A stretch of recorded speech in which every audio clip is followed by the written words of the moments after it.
Hey guys, tonight we're going to take a little trip into the dark, chilly, and distinctly pumpkin-free world of Halloween in the Middle Ages.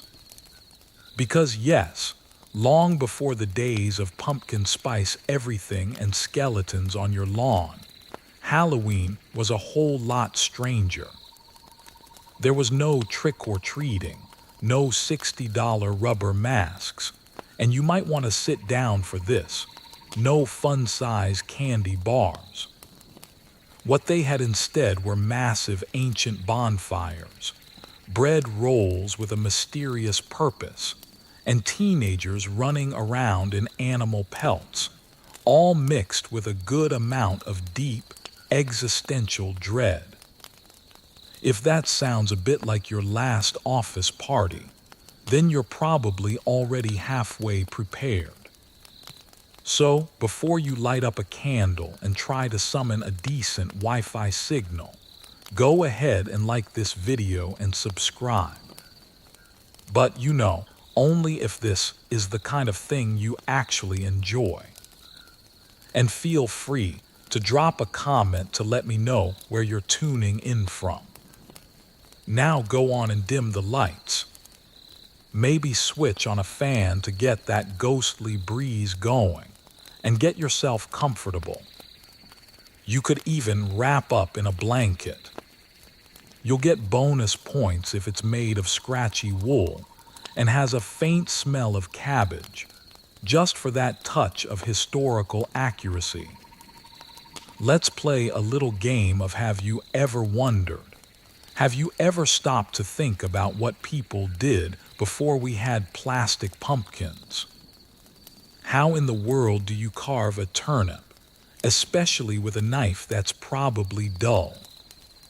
Was getting ghosted something that medieval villagers invented? And if it was, did it involve actual ghosts? Did people really bob for apples? Or was it more like a game of I hope I don't choke on this suspicious-looking medieval pair? And what exactly did you give the kids who showed up at your door, since candy wasn't even a thing yet? Smallpox, maybe some salted fish, or just a polite warning about the plague? Well, congratulations, because you've just woken up in the year 1382. It is All Hallows Eve, the single most haunted night of the entire year, and you are standing in a very muddy village square.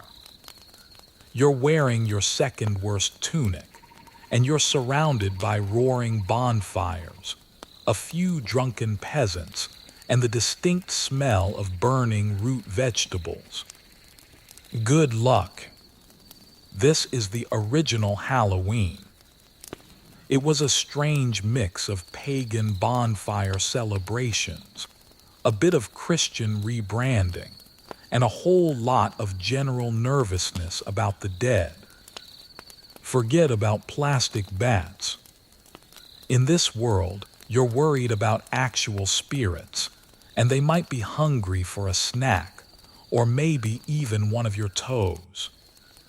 The boundaries between the worlds are supposedly paper-thin tonight, which means it's time to light a fire, say a quick prayer, and just hope that your ancestors are feeling generous and not in a vengeful mood.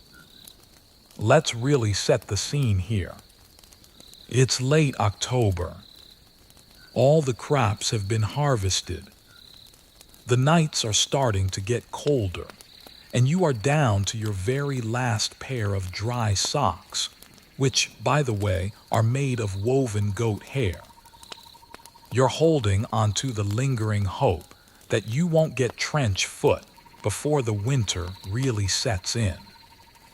You manage to survive another harvest.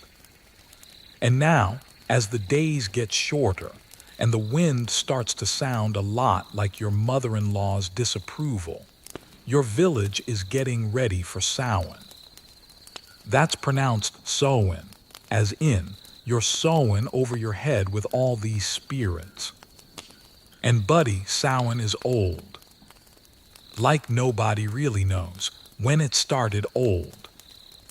Long before anyone ever had the bright idea to market plastic pumpkins, the Celts all across the British Isles would mark the end of the harvest season and the beginning of winter. They did it with bonfires, with feasting, and with an unsettling amount of nervous laughter. Tonight, as the legend goes, the veil between the world of the living and the world of the dead is at its absolute thinnest. This is fantastic news if you were hopping to catch up with your Grandma Edith. It's less great if you're worried about all those ancestors you never returned a borrowed shovel to. So what do? You build a bonfire. And I don't mean a polite, Instagram-worthy campfire. I'm talking about a full-on, towering inferno that could be seen from the next village over, and possibly by anyone in the afterlife who had decent eyesight. This fire isn't just for staying warm. Fire is a magical, spiritual force. It was the medieval equivalent of putting your phone on Do Not Disturb. You toss in little bits of the harvest, maybe a handful of last year's moldy bread, and pretty much anything else that might appease the supernatural forces. You don't have anything to offer. Well, good luck with that. The only thing hungrier than the living tonight are the dead. Now, before you get too comfortable, let's talk about the atmosphere. It's dark. Sure, candles existed, but only if you were rich enough to waste your precious tallow. Most people just squinted, stumbled around, and hoped they didn't trip over a stray goat in the dark. The air is filled with all sorts of strange noises. The wind rattling the shutters, the sound of distant church bells, and if you're really unlucky, the village bard testing out his new remix of a funeral dirge. Every shadow could be a spirit, or maybe a neighbor in a really bad costume, or let's be honest, it was probably both. And into this darkness comes the church, looking to make some sense out of all this torchlit chaos. Around the 8th century, in a move that can only be called the original brand takeover, Christian leaders declared that November 1st would be All Saints' Day, or All Hallows.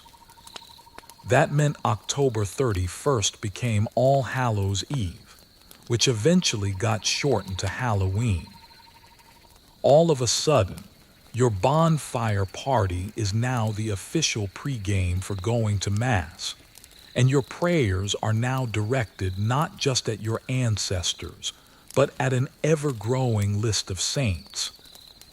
The idea was to sanctify the season, but really, most villagers just added a few new saints to the guest list and kept on doing what they'd always done.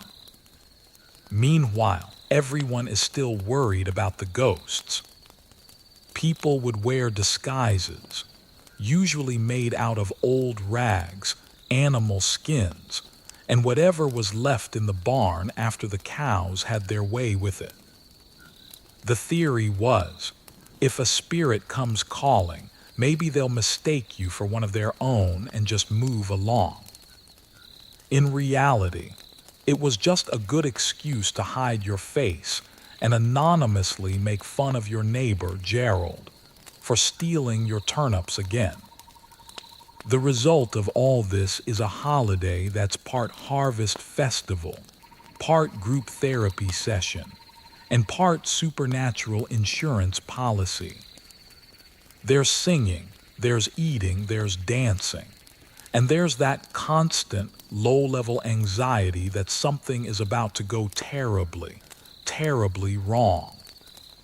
But it's also comforting in a strange sort of way. Everyone is scared together, all huddled around the same fire, telling stories and pretending they're not afraid of the dark.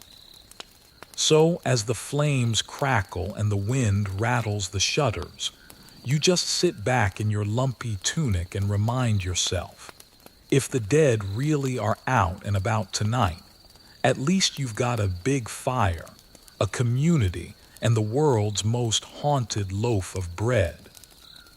That's the real spirit of medieval Halloween. It was awkward, it was smoky, and it was absolutely unforgettable. Samhain pronounced Samhain. And yes, you would be corrected on this by at least one know-it-all villager every single year, is where the chaos really begins. This is the original party that Halloween borrowed all its spookiest traditions from. It's the end of the harvest, the official start of the dark half of the year, and it's that moment when every single medieval peasant collectively decides, you know what? If the world's about to end, we might as well just throw something on the fire and see what happens.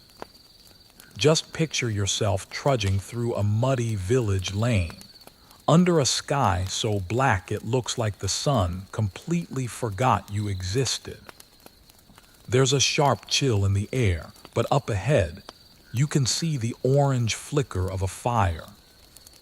Tonight, that bonfire isn't just there to keep you warm.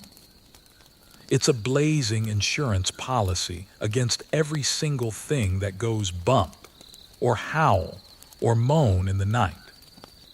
Every villager, from the smallest child with a runny nose to the grumpiest old farmer, shuffles into the square. They're all clutching whatever meager offerings they've managed to scrounge up. A shriveled up beet, a hunk of bread, or if you're really lucky, a turnip that's only slightly moldy. The fire is enormous.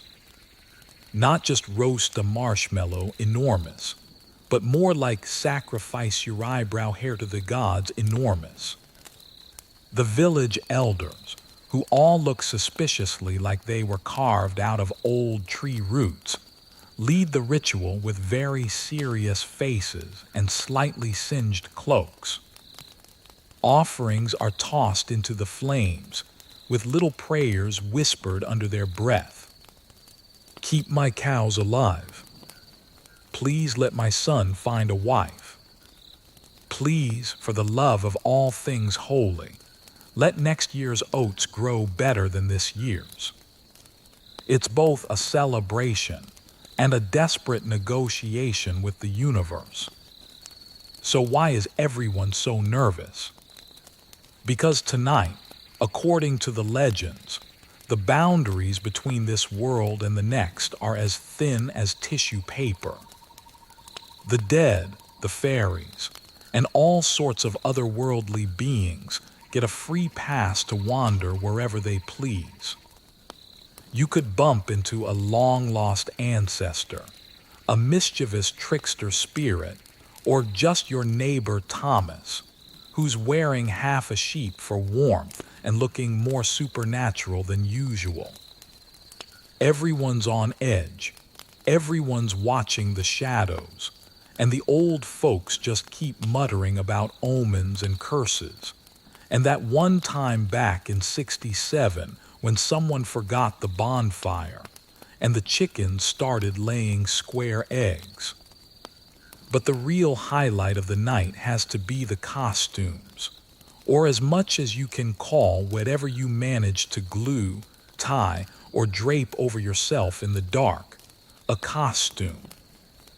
You forget about plastic fangs and store-bought masks. The tradition is to put on animal skins, horns, and whatever bits of fur you can beg, borrow, or steal from your own livestock. Some people claim it's a way to confuse the spirits. If you look like a goat, Maybe a wandering ghost will skip your house and go bother Gerald instead. In reality, it's mostly an excuse for the villagers to unleash their inner chaos goblin and walk around mooing, clucking, or snorting at each other until someone laughs hard enough to forget the existential dread. The kids get in on it too. They smear soot all over their faces, tie brambles in their hair, and try to outscare each other with sudden shrieks and genuinely concerning cackles. If you're feeling especially brave, you might sneak off with your friends to the edge of the woods and dare each other to call out to the spirits. Just don't let your mother catch you, or you'll get a long lecture about not inviting the fair folk in for tea. As the fire blazes on, the atmosphere is part festival, part panic attack. There's music from lutes and drums, and some frantic clapping. There's dancing, usually in circles, because no one trusts walking in a straight line after dark. The food is simple but hearty. There are oat cakes, roasted apples, and just enough mead to warm your bones and lower your standards for what you consider a good time. If you're lucky, you might even catch a glimpse of someone's homemade goat costume. It's usually just a sheepskin draped over some questionable undergarments, with a pair of sticks tied to their head. You've never seen anything less intimidating or more hilarious. By midnight, the fire is absolutely roaring. Everyone's faces are red from the smoke, and the line between fear and fun has completely disappeared. You're not sure if you're hiding from ghosts, channeling them, or just happy to have survived another year. That's Samhain for you, a bonfire, a shiver of fear, and a goat costume that you'll never quite live down. Tonight's feast is a masterclass in medieval culinary anxiety. You've got soul cakes, which are a cross between bread, a cookie, and an existential threat. You've got roasted root vegetables, and maybe a single, suspicious-looking apple. Every bite is meant to keep the spirits at bay, and possibly to test your digestive system's commitment to survival. Let's start with the main event, soul cakes. These little round buns are the medieval answer to fun-size candy bars, only they have less chocolate and a lot more unresolved theological questions. The idea is simple. On All Hallows' Eve and the days that follow, villagers bake batches of these soul cakes, filling them with currants if they're feeling particularly fancy, and marking the tops with a cross. Then, instead of eating them all themselves, like any modern person with a sweet tooth would, they give them out to children, beggars, and anyone else who comes knocking on their door promising to say a prayer for their dearly departed. In theory, each cake you give away equals one soul being lifted a little bit closer to heaven. In practice, it's mostly just a way to get rid of stale bread and feel slightly superior about it. But the soul cakes are just the beginning. Halloween in the Middle Ages is basically a potluck dinner where the theme is, use it or lose it.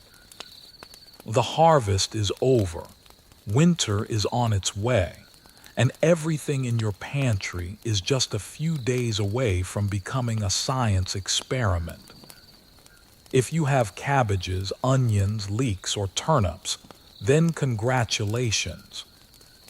You are the proud host of tonight's buffet. Most of the dishes are roasted over the communal bonfire, which means everything tastes faintly of smoke, and whatever it was that Gerald dropped into the ashes when no one was looking. The centerpiece is always root vegetables, turnips, parsnips, carrots, and the occasional rutabaga. These are peeled if you're feeling fancy, then chopped, tossed in a little bit of animal fat, and roasted until they're soft enough to eat with the 5 remaining teeth you have left. Sometimes, for a little extra flavor, you might add some herbs or a scrap of dried meat. More often than not, you just pretend. Everything is communal. Platters are passed around, and fingers grab whatever looks least likely to bite back. Cutlery is a rarity, and napkins are just a dream. If you drop something, the 3-second rule is extended indefinitely, unless a chicken gets to it first. And then there's the bread. Medieval bread is the stuff of legend, dense, dark, and slightly sour. It's usually legendary because it's so heavy it could legally be classified as a weapon. The loaves tonight are extra special. Sometimes they're baked with dried fruit, nuts, or a bit of honey if your harvest was good, or if you're on suspiciously good terms with the local miller. Every single bite is a reminder that gluten sensitivity is a modern luxury. For the lucky few, or those who just got back from a successful poaching trip, there might be some meat on the table. A little sliver of bacon, a rabbit stewed with onions, or maybe a pigeon that has seen better days.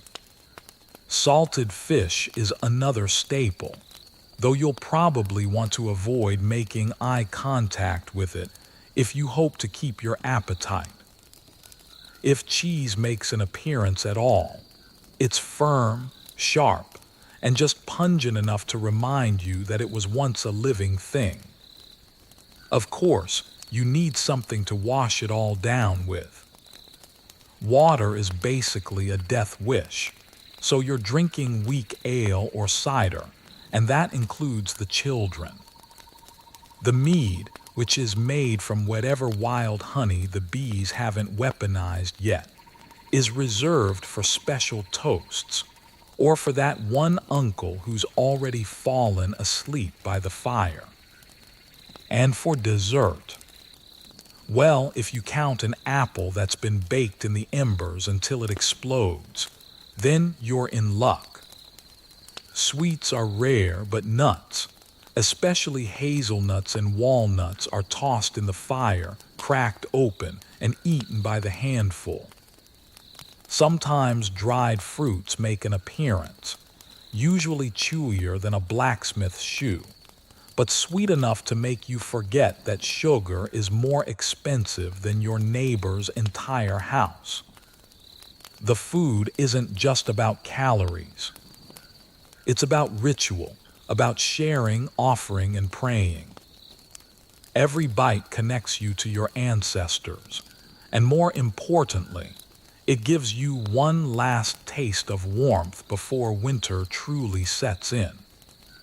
So tonight, eat your fill, toast to the living and the dead, and remember, if you survive the meal, you've already beaten the odds. In medieval Europe, the nighttime is not a time for romance, poetry, or stargazing. It's more like a mandatory game of don't get cursed, played in total darkness, with bonus points for surviving until sunrise. Unlike today, where you can just flick a switch and feel safe under the unblinking blue light of your security system, the average medieval villager faced the night with all the joy and optimism of someone heading into tax, season with a broken pen and a suspicious-looking rash. First off, there's the simple fact that the dark is really, really dark. There are no street lights, no glowing smartphones, and no convenient night lights, unless you count the embers in the hearth. And those are guarded fiercely, like the last slice of cake at a family reunion. Candles are expensive and saved for emergencies, like if you need to read scripture, deliver a baby, or hunt down the rat that just ran across your face. Most nights, you just squint into the blackness, trying to tell the difference between your cousin snoring and a ghost getting ready to collect on some old grudges. And speaking of ghosts, for a medieval person, the world is absolutely teeming with spirits, curses, and things that go whoops in the night. Every unexplained breeze is a phantom. Every shadow in the corner might be the soul of someone you forgot to pray for, or even worse, a neighbor who's back from the grave to ask why you still haven't returned their spade. The local priest insists that the saints are watching over you, but everyone knows that the saints clock out at sundown, and after that, you're on your own. You cross yourself so often that your right shoulder develops more muscle than your left. Then you have the animals. In modern horror movies, it's always wolves or bats. In medieval reality, you're just as likely to be terrified by a hedgehog rustling in the leaves, a barn owl screeching like a possessed toddler, or a stray cow breaking wind in the field next door. There's a whole chorus of livestock noises echoing through the village, and every single one of them sounds vaguely supernatural after your third mug of ale. If you do hear a wolf, then congratulations. You get to spend the rest of the night trying to remember which one of your family members runs the slowest. But the real danger is much closer to home. Medieval villages are tight-knit, but that's mostly because no one can afford to live more than 30 feet apart. Privacy doesn't exist. Doors are left unlocked, not because everyone trusts each other, but because the only thing worth stealing is the smell. Gossip is the main form of entertainment, and it's also the local security system. If your neighbor Agnes so much as coughs at midnight, the entire village will know about it by dawn, and someone will blame it on witchcraft, the weather, or her questionable taste in onions. Paranoia is just a way of life. You don't just fear the supernatural, you fear the natural too. Bad blood between neighbors just simmers under the surface, and it comes out at night in the form of mysterious noises, missing chickens, and the occasional mud missile launched through a window. If you're a stranger in the village, you might as well have tattooed the word suspicious on your forehead. Every unknown visitor after dark is assumed to be a thief, a murderer, or worst of all, a tax collector. It's a community, sure, but it's also a constant standoff. So you bar your door with a stick that's mostly for show.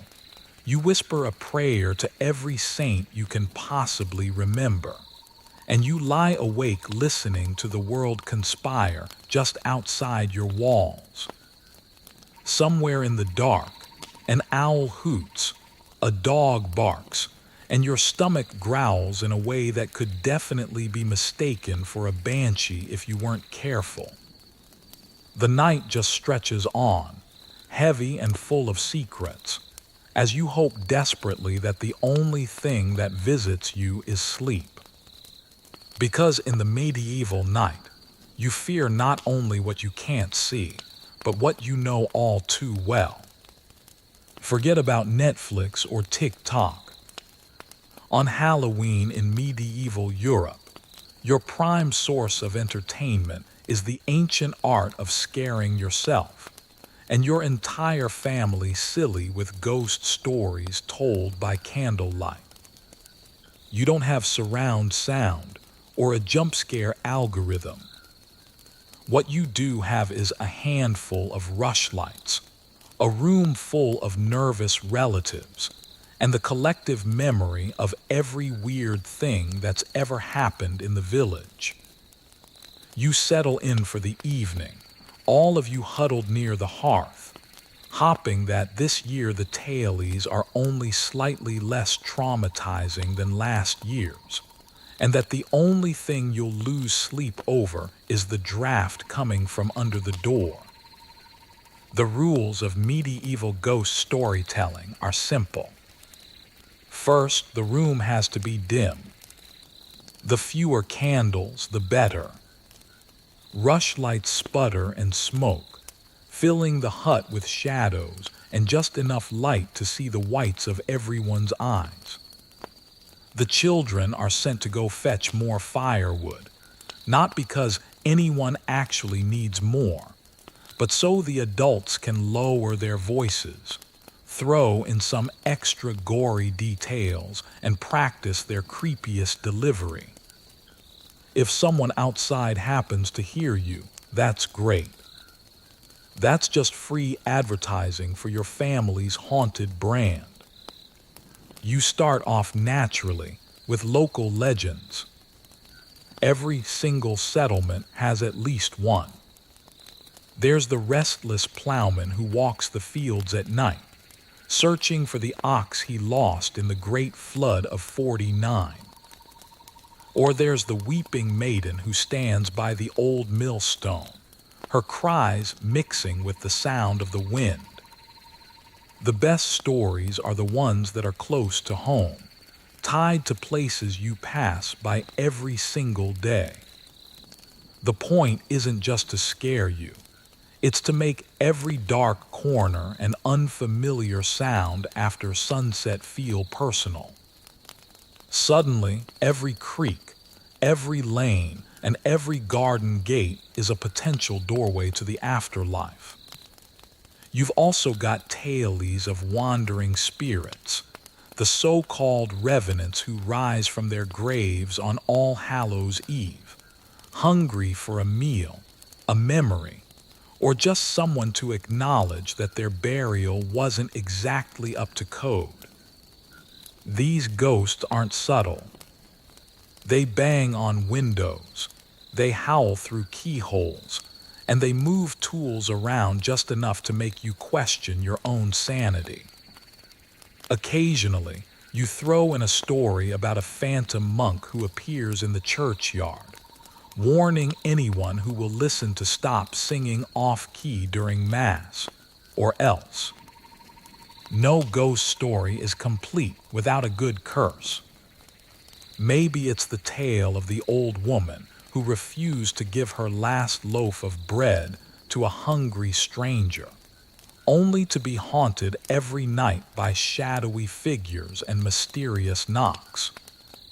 Or the story of the man who laughed at the idea of witches, only to wake up with his hair braided and his chickens laying black eggs.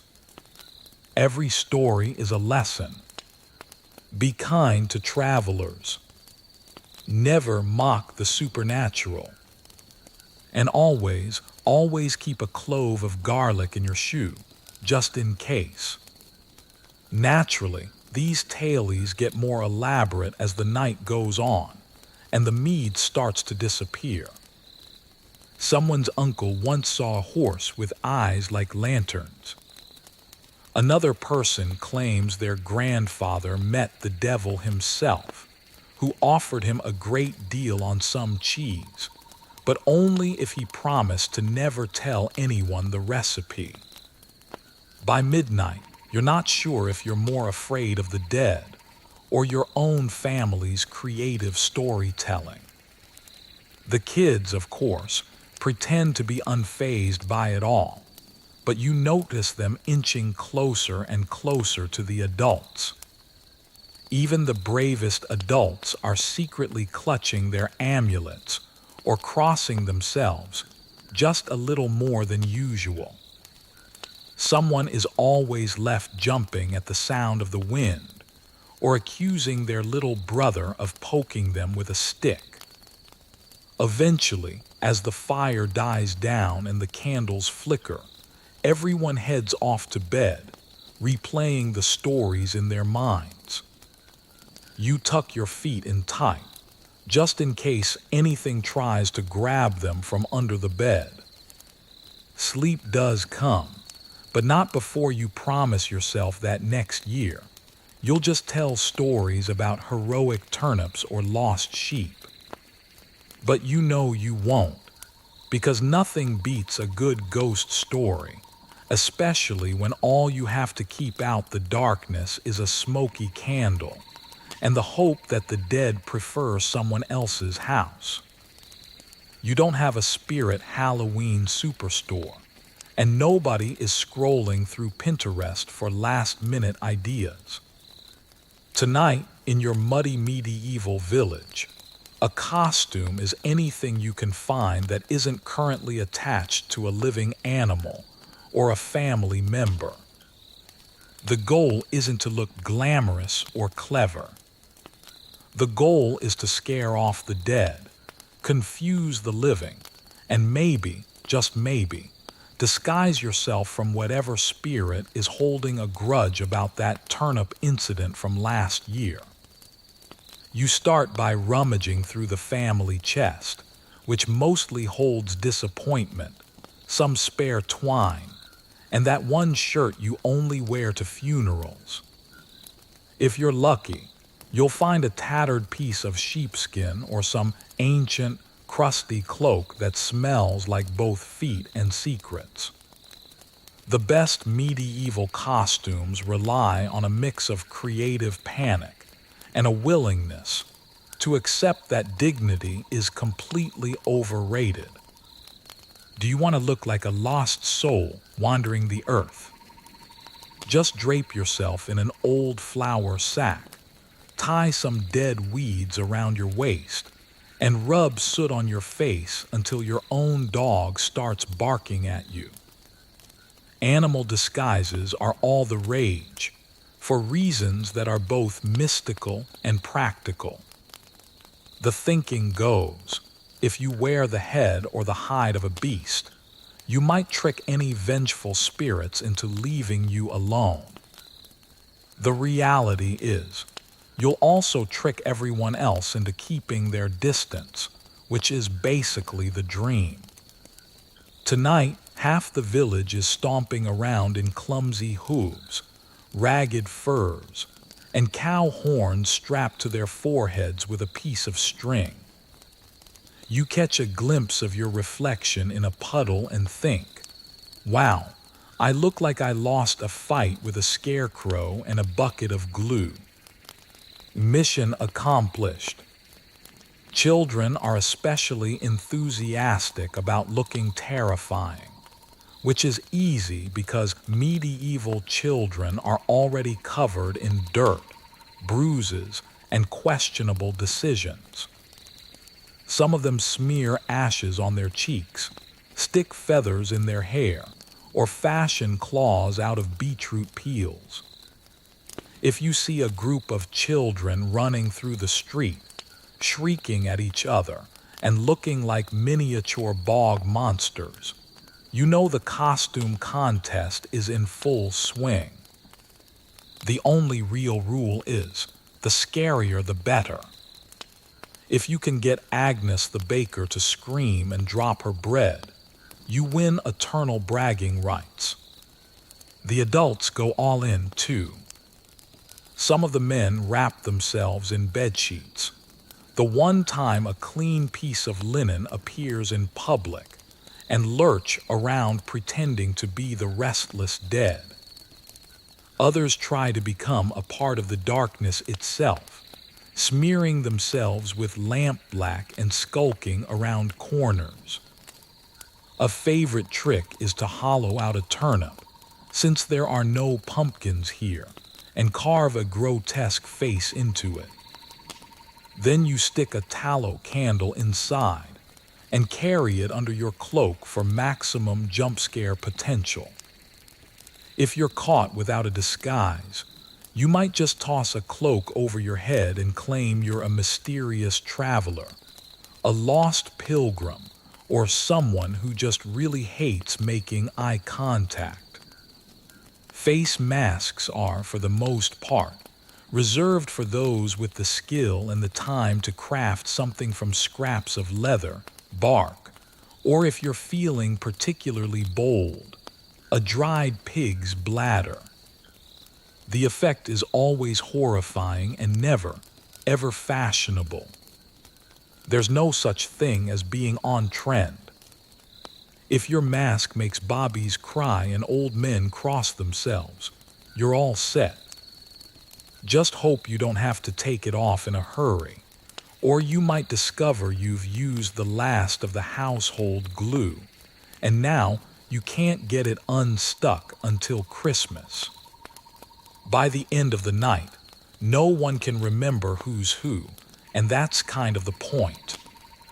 Costumes blur the lines between villager and spirit, between friend and stranger. You get to be someone or something else for a few shivering, smoky hours. And as the fire burns low and everyone starts to peel off their disguises, you're left with the simple relief of just being yourself again. At least until next year, when you'll be right back in the mud, digging for the perfect turnip and the perfect excuse to scare the socks off your neighbors. There's no doorbell in your medieval village.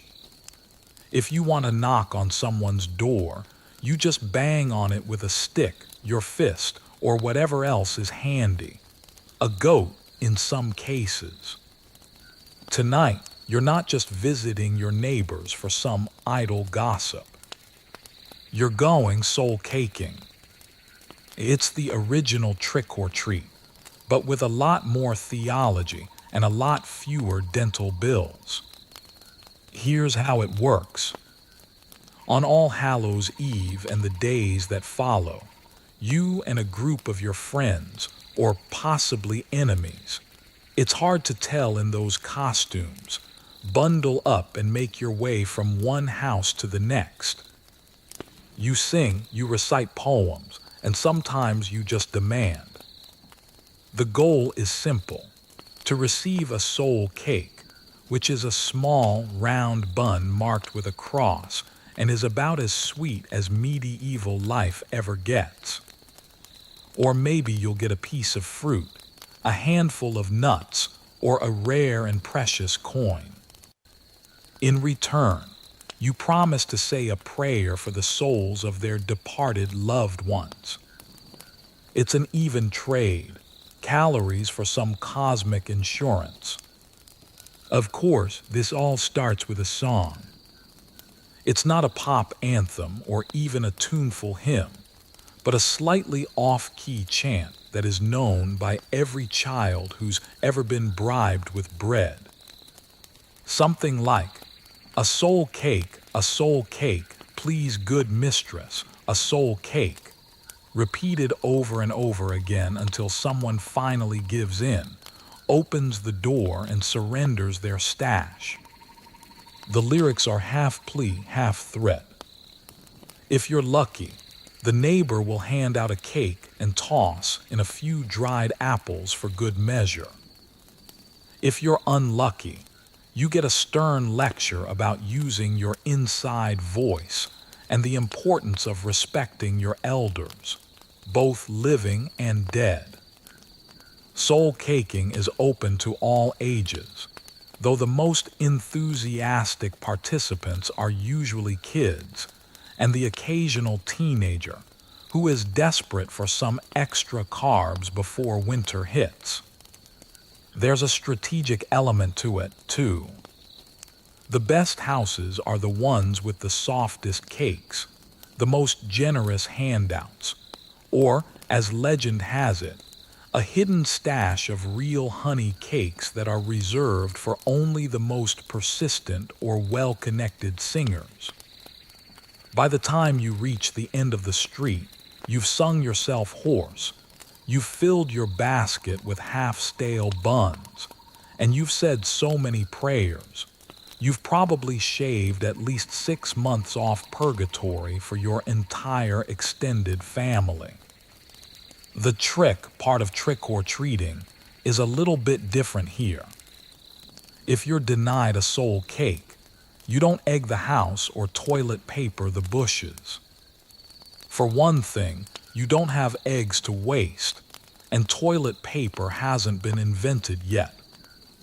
Instead, the local version of mischief is a lot more medieval. Maybe you leave a turnip on their doorstep. Maybe you recite a particularly gloomy verse about what happens to stingy souls in the afterlife. Or if you're feeling really bold, maybe you rearrange a few of their firewood logs or hide someone's shoes in the bushes. It's all supposed to be in good fun, but everyone knows that being a stingy host on All Hallows' Eve is just asking for a year of bad luck and slightly haunted porridge. There's a social logic to it all, too. Soul caking isn't just about getting free snacks. It's a ritual of generosity, humility, and community bonding. The cakes you give away aren't just for the living, they're for the dead. Every offering is a small, sweet lifeline for a soul stuck in limbo. Every door you knock on is another connection to your neighbors, who, for the rest of the year, you might only interact with when you're arguing about chickens or the proper use of the communal mud pit. And as you shuffle back home, your cheeks cold and your basket full, you feel a strange sense of satisfaction. You've fed your belly and your soul. You've kept the village ghosts appeased, and you've ensured another year of collective goodwill. You might not have chocolate bars or king-size treats, but you've got what really matters. You have a full stomach, a lighter conscience, and just enough cake left over to share with the living, or, if you're superstitious, to leave on the windowsill for any visitors from the other side. Tonight's centerpiece is not some extravagant medieval dessert or a carefully choreographed dance. It's a battered wooden barrel, a dozen bruised apples, and the kind of game that perfectly blends humiliation with the very real threat of drowning in 3 inches of lukewarm water.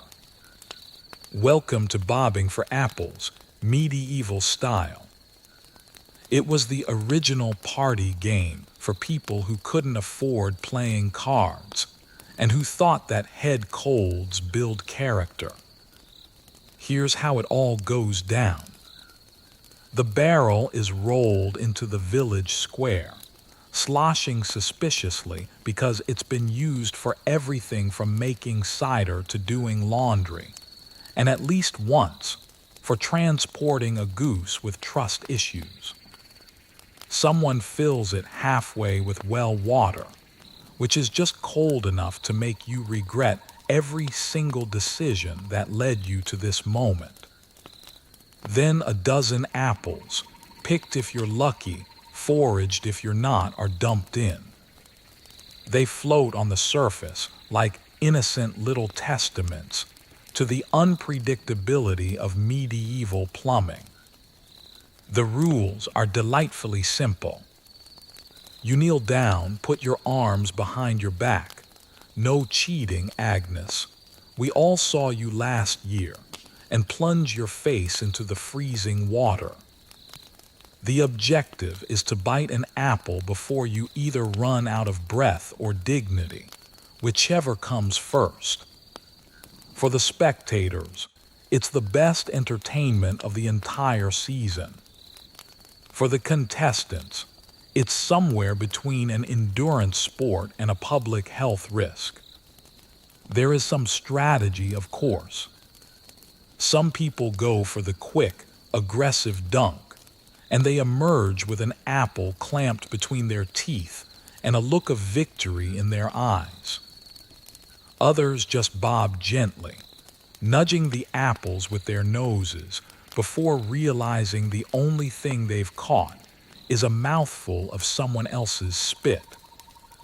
The most unfortunate participant always manages to knock the barrel over, flooding the village square and ensuring that everyone's socks are both wet and haunted for the rest of the night. Naturally, the children absolutely adore it.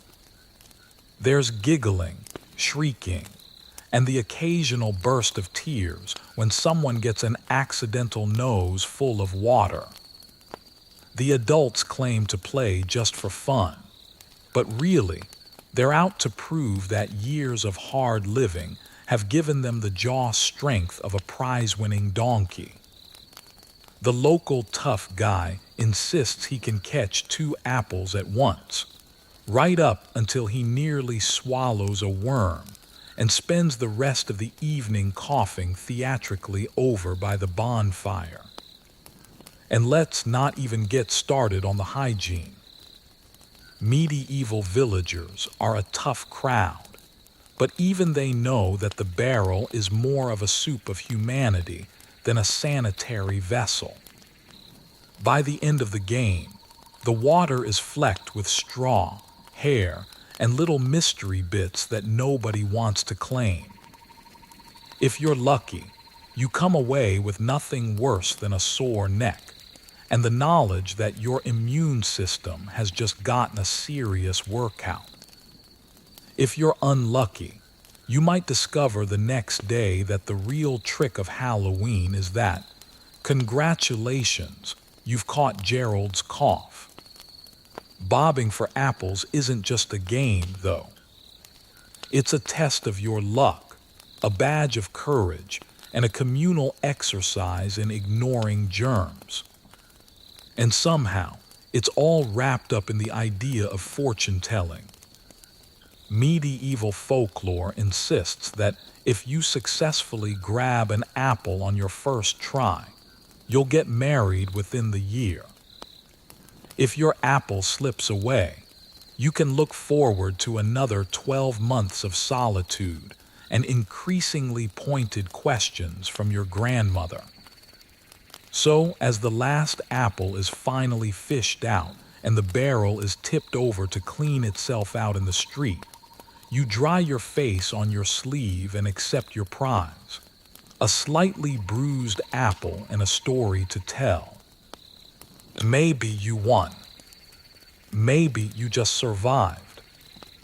Either way, you took part in one of the weirdest, wettest, and most unforgettable traditions of the medieval Halloween season. And as you walk away with water dripping down your chin, you know that next year, you'll line up to dunk your head all over again, because it's ridiculous and it's tradition. And honestly, nothing says communal bonding quite like the taste of panic and apple peels.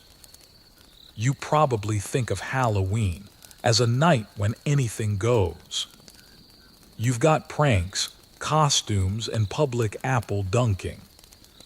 But just imagine the shock on your muddy, chilly, medieval face when you learn that, yes, at various points in history, Halloween itself could be illegal. Nothing kills the mood of a good ghost story quite like a stern-faced official telling you that the party has been canceled for the foreseeable future. It starts, as so many medieval complications do, with the church. By now, you've survived the Samhain bonfires, the soul cake extortion, and the annual, who wore it best, animal skin costume contest. You'd think you've earned one harmless night of firelight and questionable pastries. But the authorities, both secular and spiritual, sometimes see things differently. All those bonfires, masks, and rowdy processions look suspiciously pagan, which, to be fair, they are. And if there's one thing the medieval church does not enjoy, it's people looking like they're having unsanctioned fun. So here comes the proclamation. Maybe it's nailed to the church door. Maybe it's shouted by the town crier. Or maybe it's just whispered by someone who claims to be in the know. No more bonfires. No more wandering around after dark in costumes that make you look like you just escaped from the barn. And no more public singing, unless, of course, you're singing hymns. Halloween, as you know it, is officially forbidden. It's for your own good, obviously. Also, the local priest is tired of being kept up all night by children shrieking, "Soul cake," under his window. Naturally, this does not stop anyone. If anything, it just makes Halloween that much more appealing. There is a universal law. The moment you tell a village they can't have their festival, they will immediately start plotting ways to do it twice as hard and 3 times as secret. The bonfires move out of sight, down by the riverbank or deep into the woods.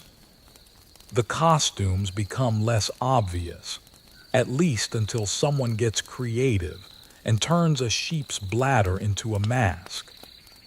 The annual procession is now a spontaneous community stroll, and soul caking is recast as a door-to-door prayer exchange. The best traditions don't die, they just go underground. But now there's a new energy to it all. Instead of open revelry, there's a layer of delicious conspiracy. Every flickering candle behind a shutter, every snatch of a song drifting on the wind, feels like a tiny act of rebellion. The kids become expert lookouts, ready to scatter at the first sound of footsteps. The adults exchange knowing winks as they slip extra bread to the neighbors' singing children. If you get caught, you just claim innocence.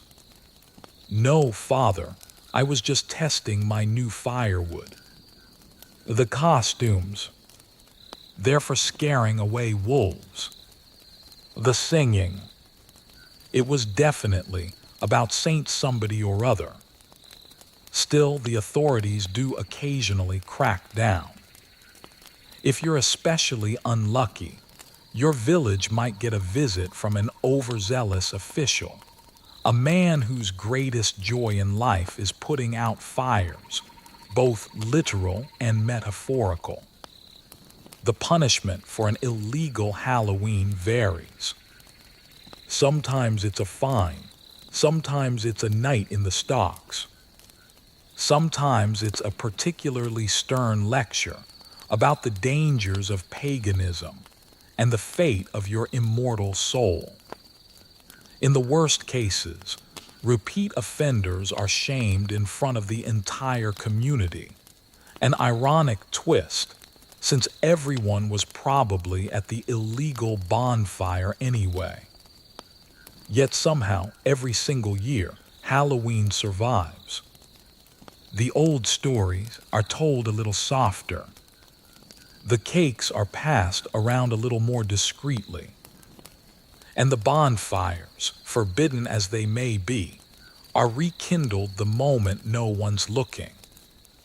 Because no matter how many rules are made, the need for a little bit of chaos, a little laughter, and a little communion with the spooky unknown is stronger than any law. So, as you smuggle a smoldering branch back home and brush the soot off your goatskin cape, you realize that sometimes the best part of Halloween is knowing you shouldn't be celebrating at all. And that perhaps is the oldest tradition of all, doing exactly what you're told not to, under the watchful eye of the moon, and loving every forbidden second of it. If you think modern Halloween is full of over-the-top costumes and clickbait horror, just wait until you step into a medieval village on All Hallows Eve. Tonight, you're not just dodging children armed with sticky apples. You're also navigating a landscape of witches, curses, and the sort of bad luck that can be blamed on root vegetables. Let's start with the witches. In the medieval mind, a witch isn't some green-skinned cartoon character cackling over a cauldron. She's much more likely to be your neighbor, the one who knows a little too much about herbs or has a slightly unnerving way of looking at your turnips. The definition of a witch is fluid. One day it's Agnes, who talks to her cat. The next, it's Edith, who can knit an entire sock without dropping a single stitch. On Halloween, suspicion runs high. The boundary between this world and the next is thin, and any woman, or occasionally a bold man, with a whiff of mystery or the wrong kind of hat, is a prime candidate for accusations. Of course, making accusations is practically a sport. Did your bread rise funny? Witchcraft. Did your cow refuse to give milk? Clearly the result of a curse. Did you find a frog in your bed? That's not just Gerald playing pranks again. It's dark magic, obviously. In the high-stakes drama of medieval village life, anything even slightly unfortunate can be traced back to someone with witchy tendencies and a surplus of rosemary. Tonight, as you make your way through the festivities, you keep a weary eye out for curses. The air is thick with omens. If you spill salt, you're doomed. If a black cat crosses your path, just cancel all your plans. If you forget to say "bless you" when someone sneezes, well, you might as well just start writing your will. The best defense is a good offense. You sprinkle salt on your doorstep. You hang an iron key over your door. And if you're especially paranoid, you carry a clove of garlic in your sock. You may not smell great, but at least the curses might bounce off you and land on Gerald, who definitely deserves it. And then there are the turnips. Modern Halloween gives you the cheerful, glowing pumpkin. Medieval Halloween gives you its grumpy cousin, the humble, unlucky turnip. These root vegetables are everywhere, carved into grotesque little faces, hollowed out and stuck with candles, and placed in windows to ward off spirits. Theoretically, they're supposed to keep witches and ghosts at bay. In reality, they're more likely to trip you in the dark or roll menacingly into your path, just as you're sure you saw a ghost behind the chicken coop. Some folks insist that turnips themselves are bad luck. Maybe it's because they look so gnarled and human-like once they're carved. Maybe it's because you always forget to harvest one and then discover it rotting in the field, just in time for someone to point and shout, a sign of a curse. Either way, you give the turnips a wide berth, only interacting with them when absolutely necessary, and always with a healthy dose of suspicion. The church, naturally, is not a fan of all this witch and curse business. The local priest spends the evening walking from door to door, splashing holy water and warning everyone against superstitious nonsense. His advice is to pray more, worry less, and definitely don't let Agnes organize the soul cake rota this year. But deep down, everyone knows that a little superstition keeps the long night interesting and gives you someone to blame when the pie crust burns. By the end of the evening, you've managed to avoid the worst curses. You've nodded politely to every suspected witch, and you've only tripped over 3 turnips. You hang a sprig of rosemary above your bed. You mutter a prayer for luck, and you promise yourself that next year, you'll just stay inside. But you won't, because Halloween is about dancing with the unknown, even if it means dodging a hex or two and facing the business end of a very unlucky vegetable. Let's get one thing straight. In medieval times, you don't have to travel far to find a haunted house. You're already living in it. Your house is the very definition of atmospheric, which is just another way of saying it's cold, drafty, and always slightly damp. If modern haunted houses are full of cobwebs and fake skeletons, yours comes pre-installed with the real thing, or at least something scurrying under the floorboards that hasn't been seen since last Easter. First, there's the look and the feel of the place. Your home is a single room made of wood, wattle, daub, and whatever else you could convince the neighbors to help you carry from the forest. There's a hole in the roof to let out the smoke and to let in the rain, the bats, and any ghosts who feel like dropping by for a chat.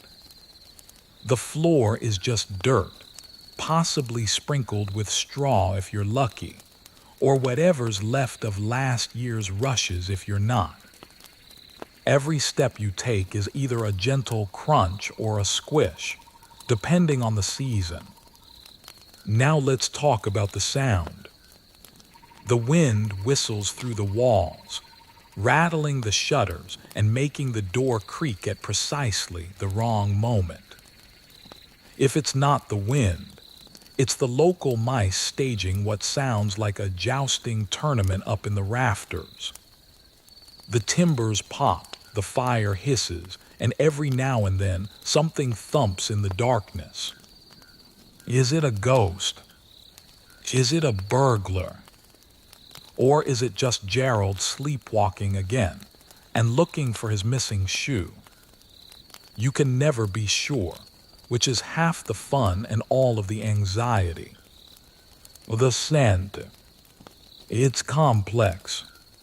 Think notes of smoldering wood, old cheese, damp wool, and just a hint of goat. Every corner of the room holds a different aroma, none of which can be found in a candle shop, unless you're shopping for ye olde medieval ode of mystery.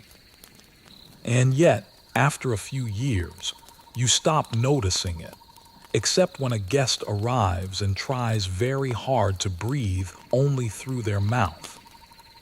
Lighting is another issue. At night, you're at the mercy of the hearth fire, a single candle if you're feeling extravagant, or the occasional lantern if you haven't already pawned it for bread.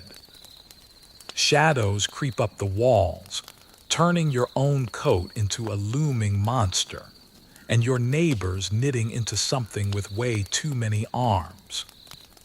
The flicker of the firelight turns everyone's face into a mask of shadows and orange highlights, and you find yourself side-eyeing the cat, just to be sure it hasn't suddenly grown a second head. Every haunted house needs a backstory, and yours is no different. There's the tale of the previous tenant who disappeared under mysterious circumstances, leaving behind only a slightly chewed slipper and a lingering sense of "don't look under the bed." There are rumors about the corner of the room that always stays cold, no matter how many times you block the draft or pile on more straw. The village kids dare each other to knock on your door after sunset, convinced that a ghost, or at least a very angry chicken, will answer. Even your furniture adds to the ambience. The bed is lumpy and always seems to sag toward the center, like it's trying to swallow you whole. The table wobbles no matter how you prop it up, and the single chair is only slightly less haunted than the rest of the house. If you own a chest, it squeaks. If you own a cupboard, it rattles. No one in the village trusts a piece of furniture that doesn't make at least one mysterious noise every night. Yet for all its quirks, your haunted house is your home. You know every single creak and groan, every suspicious stain and unexplained draft. It's not perfect. It's not even dry. But it's where you weather all the storms, both real and supernatural. And as you pull your blanket up tight and hope the wind is the only thing knocking tonight, you realize that in the Middle Ages, every house is haunted. And that's just the way you like it. If you think social media is a modern invention, you've clearly never stood around a medieval village bonfire on Halloween night. Sure, you can't like someone's outfit with a tap of your finger, but you can compliment their goat hide mask to their face, which is basically the original version of a heart emoji. This fire is the hot, smoky, gossip-filled center of your entire world. It's a community hub where news is shared, reputations are made, and the local bard tries and fails to launch the village's next viral song. As the sun goes down and the chill creeps in, everyone gravitates toward the crackling flames in the middle of the square. It's a massive fire, so big that you sometimes wonder if it's meant to keep away spirits, or just to give everyone an excuse to roast things you wouldn't dare eat at home. You huddle up close, being careful not to burn your only tunic. The children are darting in and out of the light, waving sticks around and pretending to be knights, or, if they're being particularly mischievous, cursed turnips. This is where the real magic happens. The bonfire is the medieval message board, the rumor mill, the dating app, and the talent show, all rolled into one. Do you want to announce an engagement? Just stand near the fire and say it loud enough for 3 gossips to overhear. Are you looking for a lost goat? Just describe it to your neighbor, and within 10 minutes the entire village will be on the lookout. Or if it's Gerald's goat, pretending they never saw it. If you're in the mood for some drama, just wait for someone to bring up last year's crop failure or the mysterious disappearance of the village's only decent ladle. There is no privacy. Everything you say is public, and everything you do is up for commentary. Did you drop your bread in the fire? 5 people will tease you about it until spring. Did you wear the same costume as last year? You can expect to hear about it from everyone who's pretending they didn't do the exact same thing. Here, your reputation is currency, and laughter is the main form of payment. If you're not careful, your embarrassing story will be passed around faster than a basket of slightly charred chestnuts. The fire is also the stage. Someone, usually the local bard or that one uncle who's convinced he's hilarious, will start up a song or a story. Maybe it's a spooky tale about the haunted well. Maybe it's a bawdy ballad about Agnes's attempt to dye wool with beetroot. Spoiler alert, it went badly. If you're lucky, there's music, lutes, drums, maybe a shrill whistle, all played with a lot of enthusiasm and variable skill. Everyone claps along, sings, and laughs, because what else are you going to do? It's dark, it's cold, and the fire is the only thing standing between you and the existential dread of winter. Sometimes the bonfire is the scene of a spontaneous dance.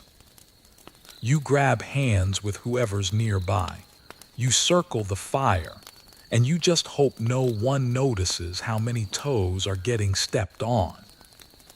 If things really get wild, someone might even attempt to jump over the flames, a move that almost never ends well, but does make for a memorable story at next year's gathering. Of course, the bonfire is also where secrets slip out. Plans are made. Flirtations begin or end. By the time the embers start to fade, everyone knows a little more about their neighbors than they did at sunset. Sometimes, much more than they ever wanted to know. You stumble home, your hair full of smoke, your ears ringing with laughter, and your heart just a little bit lighter for having been together. Because in the end, the village bonfire is more than just a source of warmth. It's the beating heart of Halloween, where fear is burned away, stories are forged, and everyone, for a few bright hours, belongs to something bigger than themselves. The world may be dark, but tonight at least, you've got the fire and all the stories that go with it. In a world without craft stores, costume shops, or even a reliable pair of scissors, making a scary Halloween mask in medieval times is a true test of your creativity, your resourcefulness, and your willingness to get some very strange looks from your livestock. If you want to make an impression at tonight's festivities, or at least not be recognized by the vengeful ghost of Old Man Elfred, it's time for some medieval DIY that's more of a survival strategy than an art project. You start with your materials. The most obvious place to look for inspiration is, of course, the barn. Animal skulls are the original statement piece. That sheep that met an untimely end last spring. Congratulations! Its head is now the star of your Halloween ensemble. You clean it carefully, well, mostly, and then you strap it over your own head with lengths of twine, bits of leather, or, for the minimalist, last year's shoelaces. The effect is equal parts terrifying and confusing. Is that a masked spirit over by the fire? Or is that just Gerald finally making good use of his failed sheep-herding career? But maybe you're not in the mood to smell like old bones all night. No problem. There are plenty of other options. You can take some leather scraps, stolen from your own shoes or bartered from the tanner, and mold them into a mask that will frighten small children, pets, and at least one unlucky chicken. Some of the more ambitious villagers carve faces into pieces of bark or knot together some reeds, always making sure to poke enough holes so they can see and, if possible, so they can breathe in a panic. Paints and pigments are a whole other story. Forget about neat little paint pots or tubes of glitter glue. Medieval mask makers use whatever they have at hand. Soot from the fire, berry juice, or even just mud if nothing else presents itself. A dab of ash across your cheek, a smear of beetroot under your eyes, and suddenly you're transformed from a mildly tired peasant into a specter of the haunted moors. For a finishing touch, you can tie on a sprig of wilted herbs or some dangling feathers, half protection charm, half accidental salad. But these masks aren't just for show. They serve a vital purpose: to confuse any wandering spirits and any real-life enemies who might still be holding a grudge from that bread incident last year. The logic is simple. If a ghost can't recognize you, it can't haunt you. If Gerald can't recognize you, he can't ask to borrow your axe again. It's a win-win. The children get in on the act too. They use whatever they can find, bits of rag, a squirrel pelt, the occasional turnip with a face hacked into it. The results are frequently horrifying, but no one is judging. If anything, the goal is to look as strange as possible.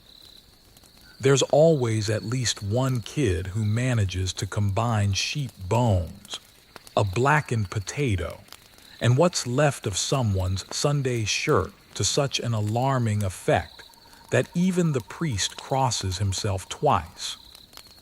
Of course, not everyone is blessed with an artist's touch.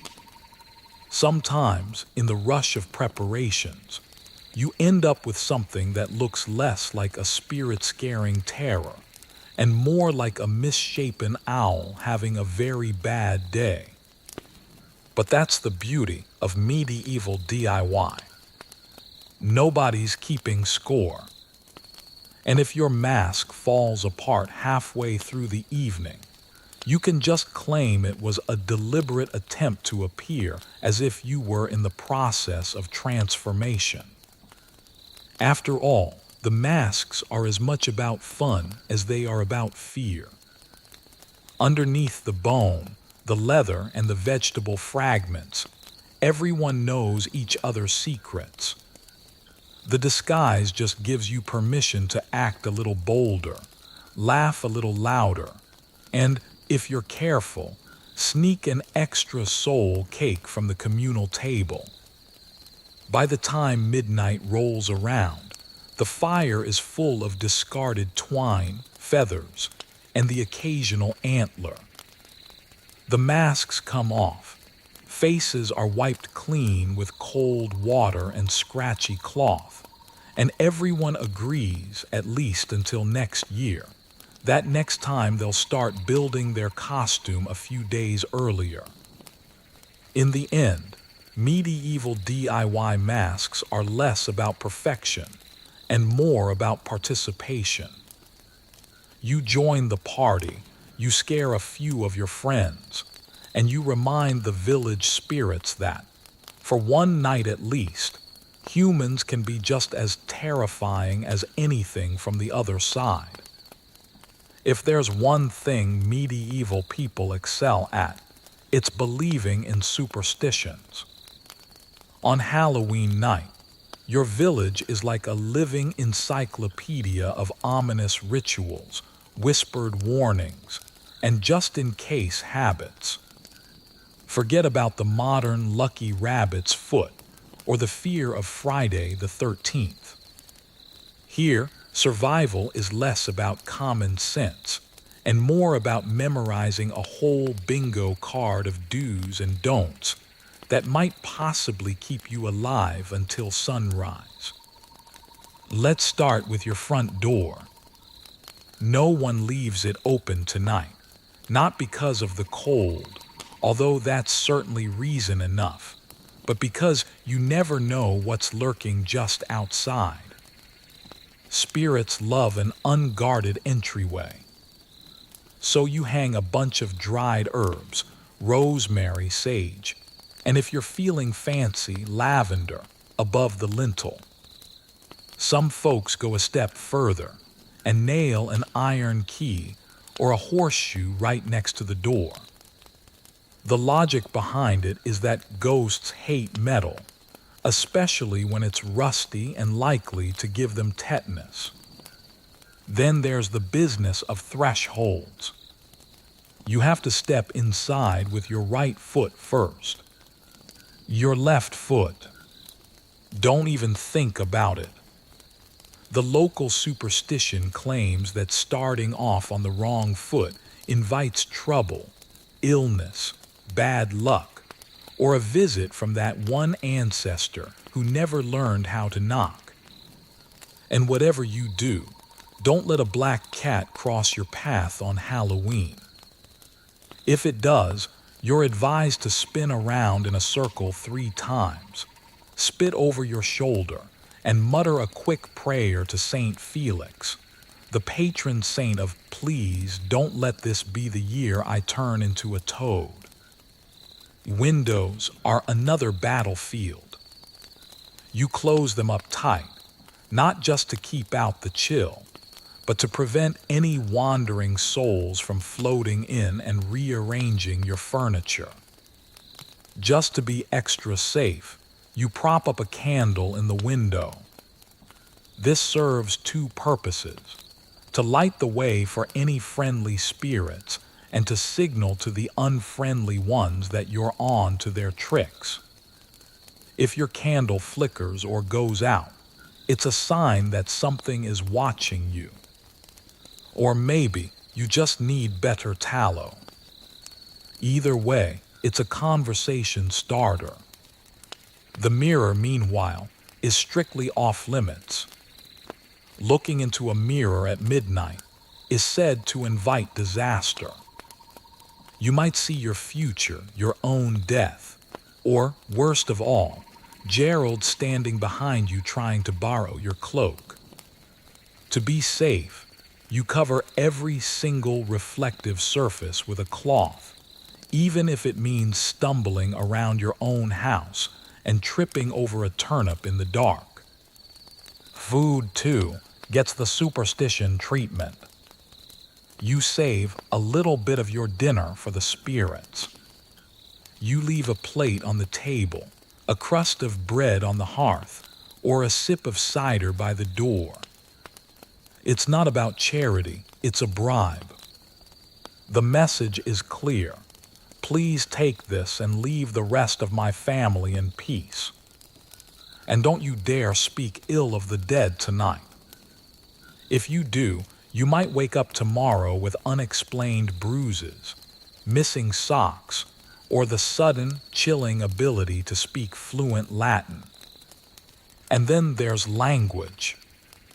You don't say the word fairy. It's too risky. You call them the good people or the neighbors.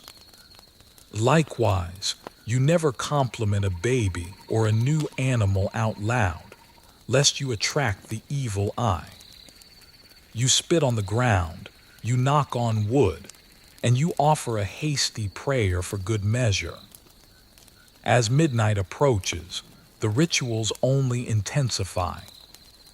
You tie red ribbons to your livestock, you tuck protective amulets under your pillow, and you check all the corners for lurking shadows. You sleep lightly, knowing that a forgotten superstition is an open invitation to disaster. By dawn, you've survived not by logic, but by sheer, stubborn faith in traditions that are older than the village itself. You greet the morning feeling tired but triumphant. In a world where luck and fate feel like your next door neighbors, Halloween superstitions are your shield. And sometimes, against all odds, they just might work.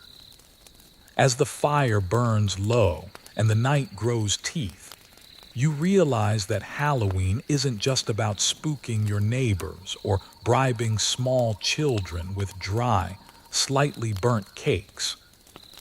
It's also about remembering the dead, yours, theirs, and anyone else who might be passing through the village for one more evening.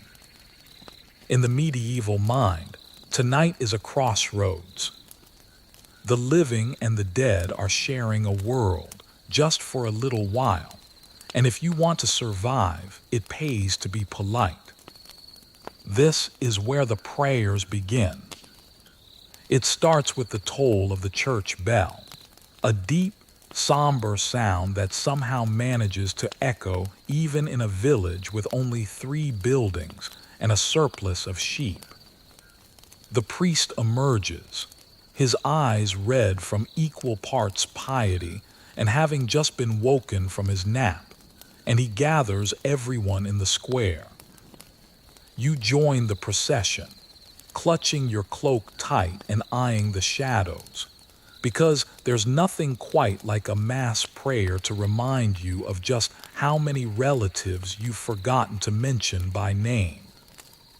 The prayers themselves are a patchwork of Latin, local dialect, and heartfelt improvisation. Officially, you're praying for the souls in purgatory, those departed who aren't quite ready for heaven and could use a little help getting through the celestial waiting room. Unofficially, you're hedging your bets, asking for protection from any wandering spirits and a pass on any accidental curses you might have picked up since the last harvest. Candles are lit, flickering in the chilly wind, each one a beacon for a departed soul. Some people carry their candle all the way through the village, hopping to guide their lost loved ones safely home. Others cluster theirs in the churchyard, lighting up the graves with a ghostly glow that's equal parts comforting and unnerving. You try not to trip over any of the headstones, but the dark makes everything a potential hazard, including your own feet. And then come the lists. Every family brings a roll of names, ancestors, lost children, that one cousin who moved to the next village and never wrote back. The priest reads them out one by one, in a solemn voice that gets slower and slower as the night goes on. It's less about accuracy and more about not accidentally invoking someone's angry grandmother. If your name gets skipped, it's not a good sign. People start to whisper, they light another candle, and they hope the oversight doesn't mean you'll be haunting the barn next spring. You kneel on the cold ground, muttering familiar prayers. Some are for souls, some are for luck, and some are just to pass the time until you can stand up without your knees making that strange crunching sound. Even those who claim not to believe in ghosts join in. Nobody wants to be the only one left unprotected when the spirits come calling. The logic is simple. If you show respect, the dead might return the favor and leave your chickens alone for another year. Of course, the prayers don't end with the official ceremony. As the night wears on, you whisper extra invocations at your hearth in your bed, and for the truly anxious in the outhouse. You pray for your loved ones, for your lost pets, for that one embarrassing incident involving a runaway goat and the miller's daughter.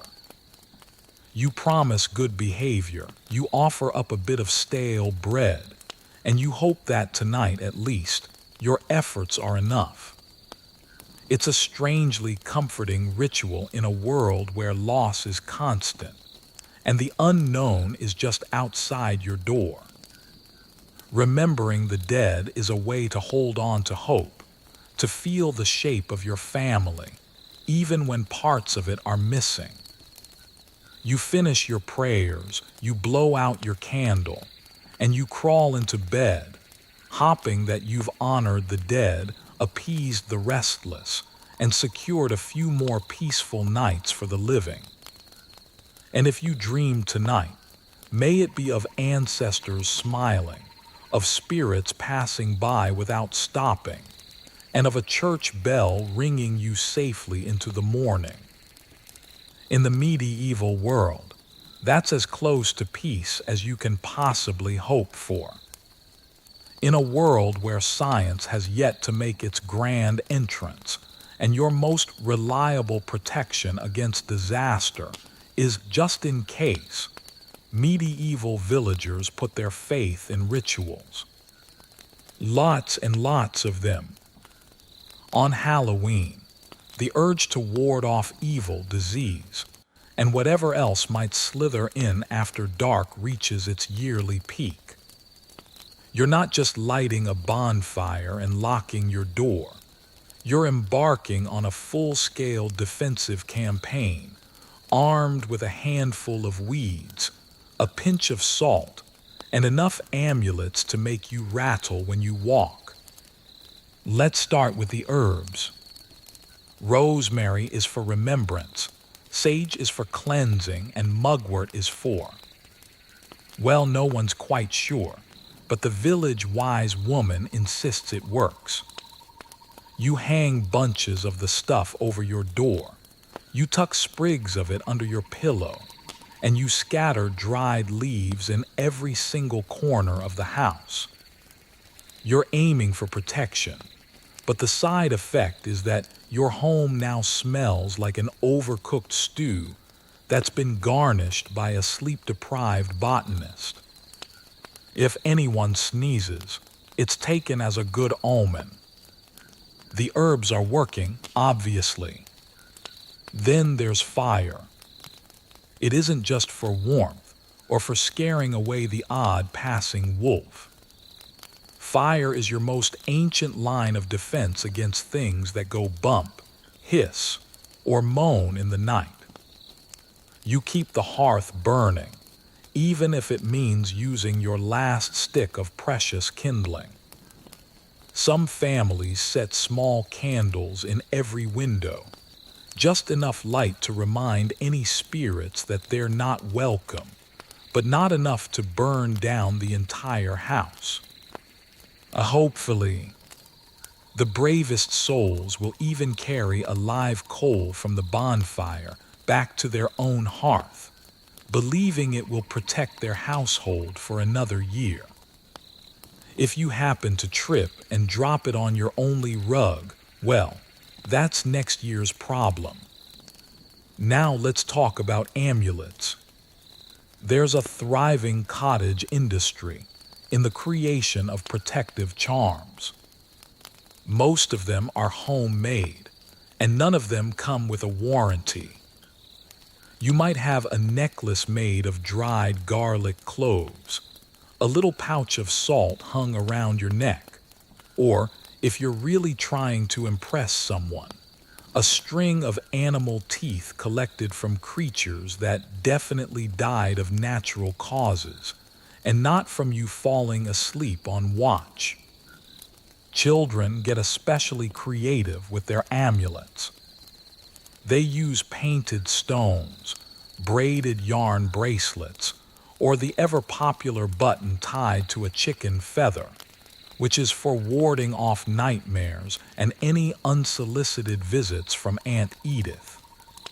Salt is a universal remedy. You sprinkle it on the threshold, on the windowsills, and even on the bed sheets if you're worried about spectral bed bugs. The only downside is waking up feeling a bit crunchy. Iron, too, is highly prized. If you have an iron key, you hang it near the door. If not, any rusty nail will do.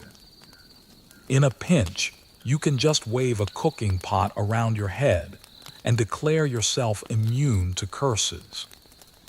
It might not work, but it'll certainly clear some space for you at the bonfire. Of course, everyone swears by their own personal method. Some families make their children wear their clothes inside out to confuse any evil spirits. Others wash their hands in rainwater that was collected from the east side of the roof, because everyone knows that spirits can't handle a proper rinse. And for the truly superstitious, you leave a bit of bread on the doorstep just in case, because no ghost can resist a midnight snack. As the night wears on, you rattle with all your amulets, you reek of herbs, and you try to keep your candle from guttering out. There's a certain comfort in the ritual, even if it's more based on tradition than science. You're not just protecting yourself.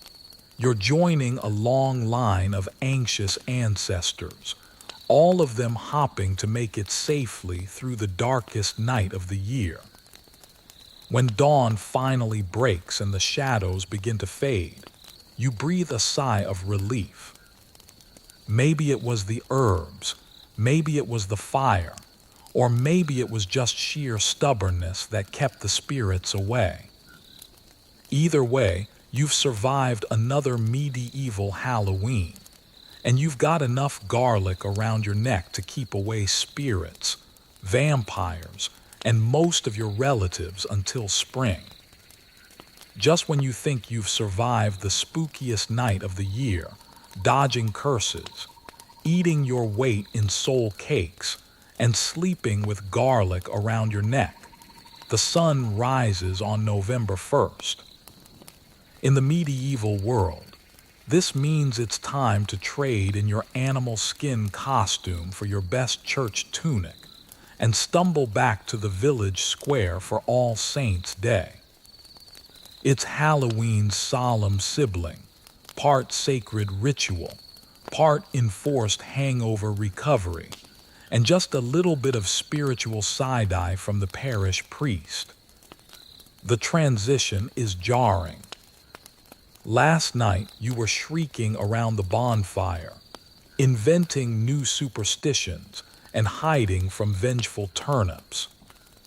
This morning it's all incense, bells, and the comforting monotony of church Latin. The local priest, who looked the other way at last night's shenanigans, as long as nobody set the graveyard on fire again, now stands front and center in his full vestments, ready to save as many souls as possible before lunch. The church is absolutely packed. Every family files in, bleary-eyed, with scratchy throats, and probably regretting at least half of the pranks they pulled the night before. The scent inside is a glorious mix of old wax, musty rushes, and whatever essential oil the priest swears will keep evil at bay.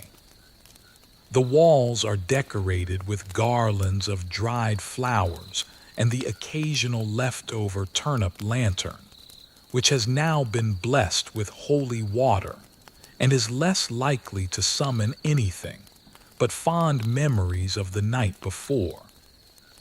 All Saints' Day is, at its heart, about remembering the good guys, the saints, the martyrs, and any other holy person who managed to make it through life without being cursed by Gerald's grandmother. The priest gives a rousing sermon about the virtues of the saints, patience, charity, endurance, and the ability to forgive neighbors who steal your firewood. You're encouraged to pray for the saints' intercession, to light a candle for your favorite one, and to generally act like you haven't spent the last 12 hours warding off spirits with rotten onions and animal skulls. The service itself is a marathon. There are readings from scripture, lengthy lists of saintly deeds, and just enough chanting to lull even the most hyperactive child into a stupor. For some villagers, it's the highlight of the year, a chance to dress up, gossip quietly, and see who's still limping from last night's failed bonfire leap. For others, it's a heroic feat of endurance. You kneel, you stand, you sit, and you try very hard not to yawn in full view of the altar. Of course, there's also food, just of a holier variety. After Mass, families gather for a meal that feels like a reward for all of their spiritual effort. The menu is a slightly elevated version of last night's feast. Better bread, perhaps a bit of cheese, and if your prayers have really paid off, a hint of honey or a sliver of smoked fish. There's a special sense of relief that comes with eating by daylight, with all the candles blessed and not a single ghost story in sight. As the day wears on, the festive mood returns, just without the spirits, living or otherwise. There are games for the children, more singing, the saintly kind this time, and a bit of well-deserved loafing in the afternoon sun. You might even see the priest joining in, a rare smile breaking through as he congratulates the village for surviving another year of spiritual and supernatural chaos. By sunset, All Saints' Day has worked its magic. The village feels lighter. The shadows aren't quite as menacing. For a brief moment, everyone agrees to be on their best behavior, at least until the next harvest festival rolls around. You've made it through the dark, you've honored the holy, and you've lived to tell the tale. In the end, that's what All Saints' Day is all about: balance. After the wild night of fear and fun, you remember the saints. You give thanks for your community, and maybe, just maybe, you vow to hide the turnip lanterns a little better next year. If you think Halloween is all about ghosts and ghouls, you haven't spent enough time dodging the aftershocks of a medieval village party. Because once the prayers are said and the saints are celebrated, it's time for something that unites the living far more reliably than any ritual: drunken revelry. That's right. Medieval Halloween is also an excuse for the entire village to cut loose, forget all their worries, and try not to injure themselves or their dignity too much. It all starts at the bonfire. Once the official business is out of the way, the food and drink come out in force.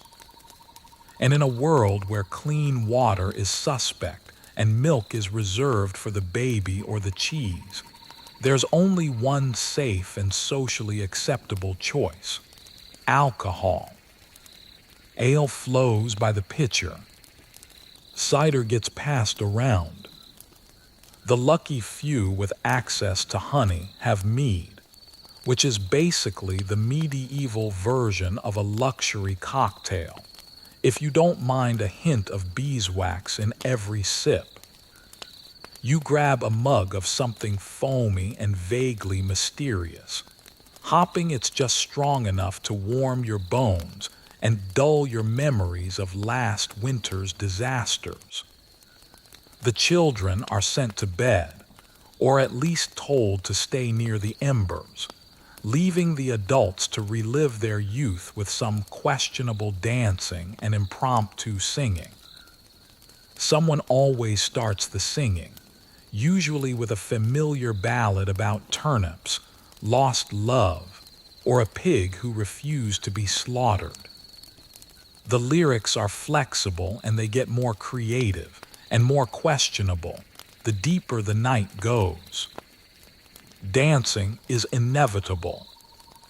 Someone pulls out a battered drum, another person a cracked flute, and before you know it, a chain of villagers is snaking around the fire in a choreography that can best be described as enthusiastic but hazardous.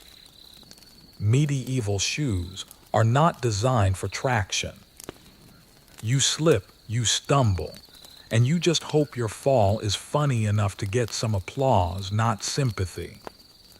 There's a cheer every time someone manages to leap over a dying ember, and a collective gasp when Gerald, fueled by one mug too many, attempts to vault over the entire bonfire and nearly takes out the soul cake table.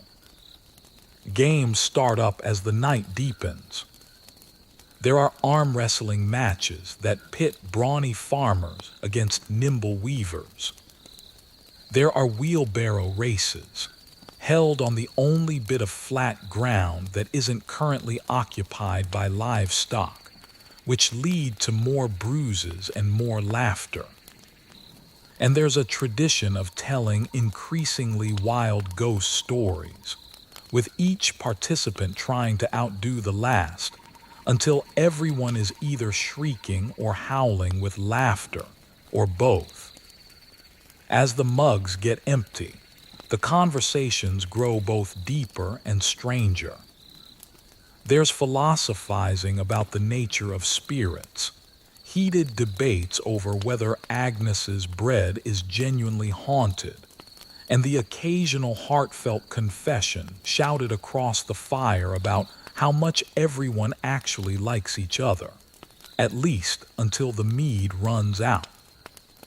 If you're lucky, you'll hear tales of ancient battles, unlikely romances, and maybe, if the mood is just right, the origin story of that one very peculiar goat who always seems to turn up on festival nights.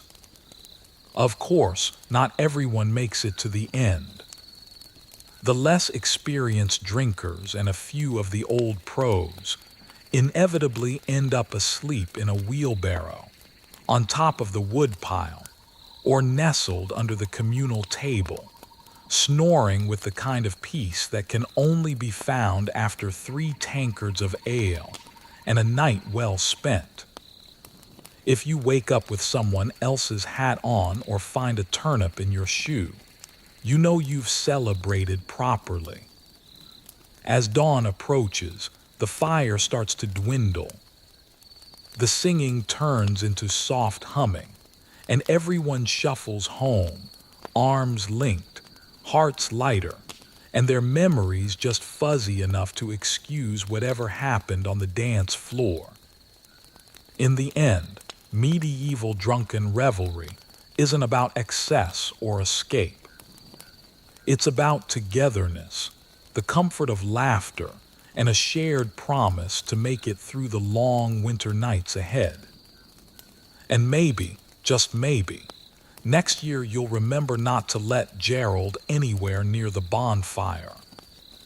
Modern Halloween is awash in grinning jack-o'-lanterns, rows and rows of cheerful orange pumpkins, with candlelit smiles lighting up front porches. But in medieval Europe, the pumpkin is an entire ocean away, languishing somewhere in the New World. Here you have to make do with what the earth gives you, the humble, stubborn, and profoundly uncooperative turnip. It all begins innocently enough. Someone suggests making a lantern to frighten off spirits, or maybe just to show up Gerald's haunted beetroot from last year. But there's no smooth, hollow pumpkin waiting for you in the fields. Instead, you're handed a turnip, warty, gnarled and roughly the size and consistency of an irritated badger. If you're lucky, it's not already sprouting a mysterious mold.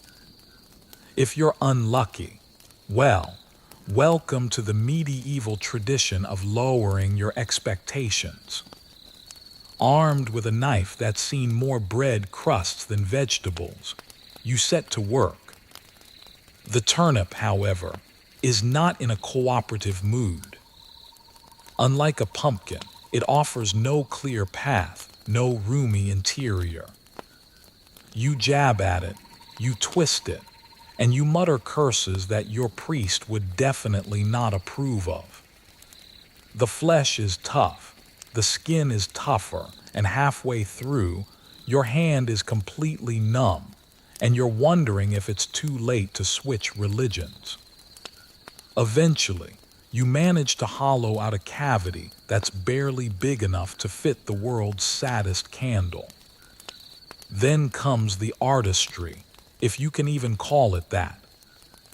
A few gouged out holes for eyes, a jagged slit for a mouth, and your lantern looks less like a mischievous spirit and more like something you'd find lurking at the bottom of a root cellar. Some of the villagers get creative, carving elaborate patterns or stacking turnips on top of each other for a multi-story effect. Most, however, just settle for whatever doesn't collapse inward or burst into flames within the first hour. Lighting the turnip is its own adventure. Candles are precious, and the wind outside is eager to help your lantern fail. You balance the candle inside, you shield the flame with your hand, and you set the whole thing in your window or on a post near the path. The light flickers, casting strange shadows, and if you're being honest, it looks more haunted than haunting. If it stays lit for more than 5 minutes, you consider it a small miracle and immediately take credit for your superior craftsmanship. For the children, the carved turnips are both a delight and a terror. They compete to see who can make the ugliest face or the scariest grin. A few of them dare each other to carry their lanterns through the darkest part of the village, hopping to startle a friend, or maybe an unlucky chicken. There are stories, of course. There are always stories about the turnip that glowed all night long, or the one that scared off not just ghosts, but the neighbor's prize goat. These tailies grow taller every single year, much like the pile of discarded turnip tops just outside the village gate. As you survey the line of lumpy, flickering lanterns, you can't help but feel a weird sense of pride. The turnip is nobody's idea of perfect. It's a little bit ugly, a lot stubborn, and it's more likely to confuse you than to inspire you. But for one night, it's the heart of the celebration. It's proof that with enough determination, a sharp knife, and a willingness to cry in public, even the most unglamorous vegetable can shine. So this Halloween, before you marvel at the perfect symmetry of a modern jack-o'-lantern, just spare a thought for your ancestors and their haunted turnips. They may not have been pretty, but they kept the darkness at bay and gave the whole village something to laugh about, year after year. In a medieval village, Halloween is not just about fending off ghosts and hoarding soul cakes. It's also the best night of the year to peek into the future, using whatever questionable tools you have lying around. If you're hopping for Instagram-worthy predictions or even just a vague sense of reassurance, you should prepare for disappointment. Medieval fortune telling is mostly about apples, candles, and the kind of logic that makes modern horoscopes look like quantum physics. It usually begins with the apple games.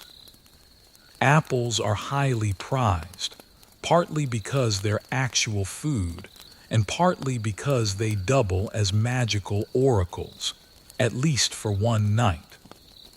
The classic trick is with the apple peels.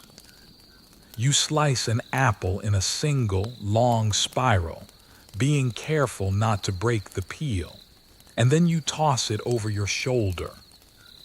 The letter it forms when it lands on the floor is supposedly the initial of your future spouse. Unless, of course, it just looks like a question mark, or even worse, an actual worm. In that case, you just laugh it off and claim you were just checking for freshness. Next up is bobbing for apples, but not just for fun. Whoever manages to snag an apple on their first try is destined for good luck, and maybe even a wedding by the next harvest. If you can't catch one, well, you're doomed to another year of singlehood and a lot of communal teasing. The real fortune, of course, is in not swallowing too much of the barrel water and avoiding Gerald's sneezing fit from the last round. Candles are another popular tool in your medieval prophecy kit. A favorite ritual involves setting a row of candles in a dark room and watching to see which one burns the brightest. The strongest flame means good luck for the person standing closest to it, so there's always a suspicious number of villagers subtly jockeying for position. Another tradition calls for two people to hold a candle between them and stare into a mirror. The bravest among them hope to see their true love's face. The less brave just hope not to see a ghost, or worse, their mother-in-law sneaking up behind them. Bread and nuts make an appearance too. A common trick is to bake little charms into the buns, coins for wealth, a thimble for hard work, a button for an undetermined fate. If you bite into a charm, you're supposed to act delighted, even if you nearly broke a tooth. For the more superstitious, roasting hazelnuts over the fire lets you read your romantic prospects. If the nuts pop or burn, that's bad news. If they roast quietly, then congratulations, true love is on its way. Or at least another year of edible nuts. Some methods require even less effort. Dream interpretation is a big one. You eat a piece of a special dumb cake, you sleep on your left side, and you'll supposedly dream of your future spouse. If your dreams involve livestock or turnips instead, well, you just don't talk about it the next morning. Of course, all of these fortune-telling rituals are best shared among friends, with laughter, mild panic, and a healthy dose of skepticism included. No one really expects perfect clarity. But in a world where life is uncertain, the weather is unpredictable, and your next meal is a mystery, these silly rituals offer a little bit of hope, a little connection, and maybe just an excuse to eat an extra apple. So, as the fire crackles and the villagers pass around the last slices of bread, everyone tries their luck. Apples are peeled, candles are lit, fortunes are told, and the future, however unlikely, feels just a little bit closer. And if the omens are grim, you just blame it on the apples, finish your cider, and promise yourself that next year, you'll try a different kind of magic. If you think Halloween pranks are dangerous today, with all the toilet-papered trees and rubber rats, just take a step back in time to medieval Europe, where trick night means risking your dignity, your chickens, and sometimes your actual life. Forget about egging houses. These are pranks with consequences, often involving livestock, fire, and the kind of recklessness that only a medieval villager can muster after 3 mugs of questionable cider.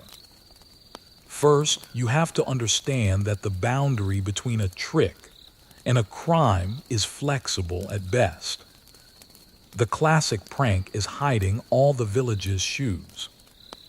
You might wake up to find every single boot and clog missing from outside your door, all of them lined up instead along the churchyard wall or strung up from a tree. The culprit is usually a band of gleeful children, or some adults who have had enough mead to regress by several decades. The result is one very confused morning and a village-wide search that serves as both entertainment and a reminder not to own anything nice. But why stop at footwear? Another favorite is moving the road signs, or more accurately, swapping the crude wooden arrows so that any travelers end up in someone else's pigsty. If you're new in town, good luck getting to the market without walking in a circle for 2 hours. Even the local priest isn't immune. More than one has found their church door replaced with the tavern sign, leading to a record turnout at the early morning service. Livestock, naturally, are prime targets. Nothing says Happy Halloween like discovering your best goat has been painted with streaks of berry juice, or that your chickens are all wearing tiny scraps of cloth as capes.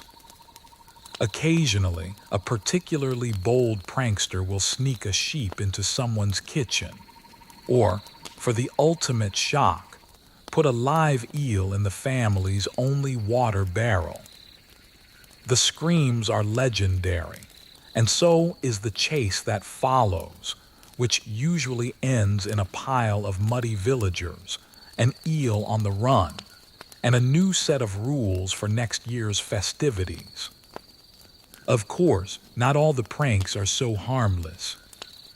Some of them cross the line into genuine danger, at least by modern standards.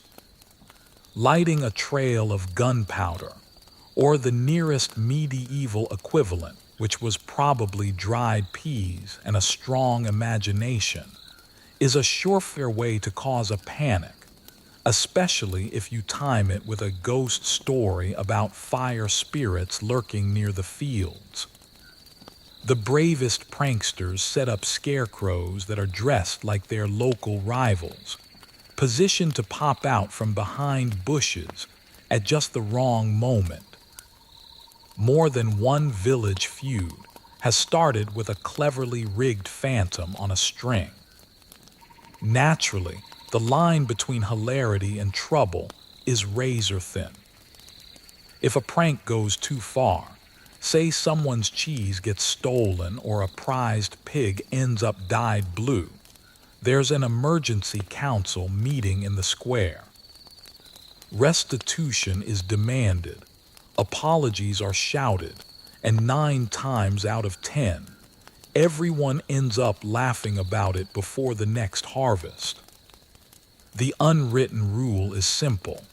Don't do anything that can't be fixed with a little elbow grease, a loaf of bread, or an extra pint at the tavern. Still, Halloween tricks are a way for medieval villagers to blow off some steam, to test their creativity, and maybe, just maybe, to get away with a little bit of chaos.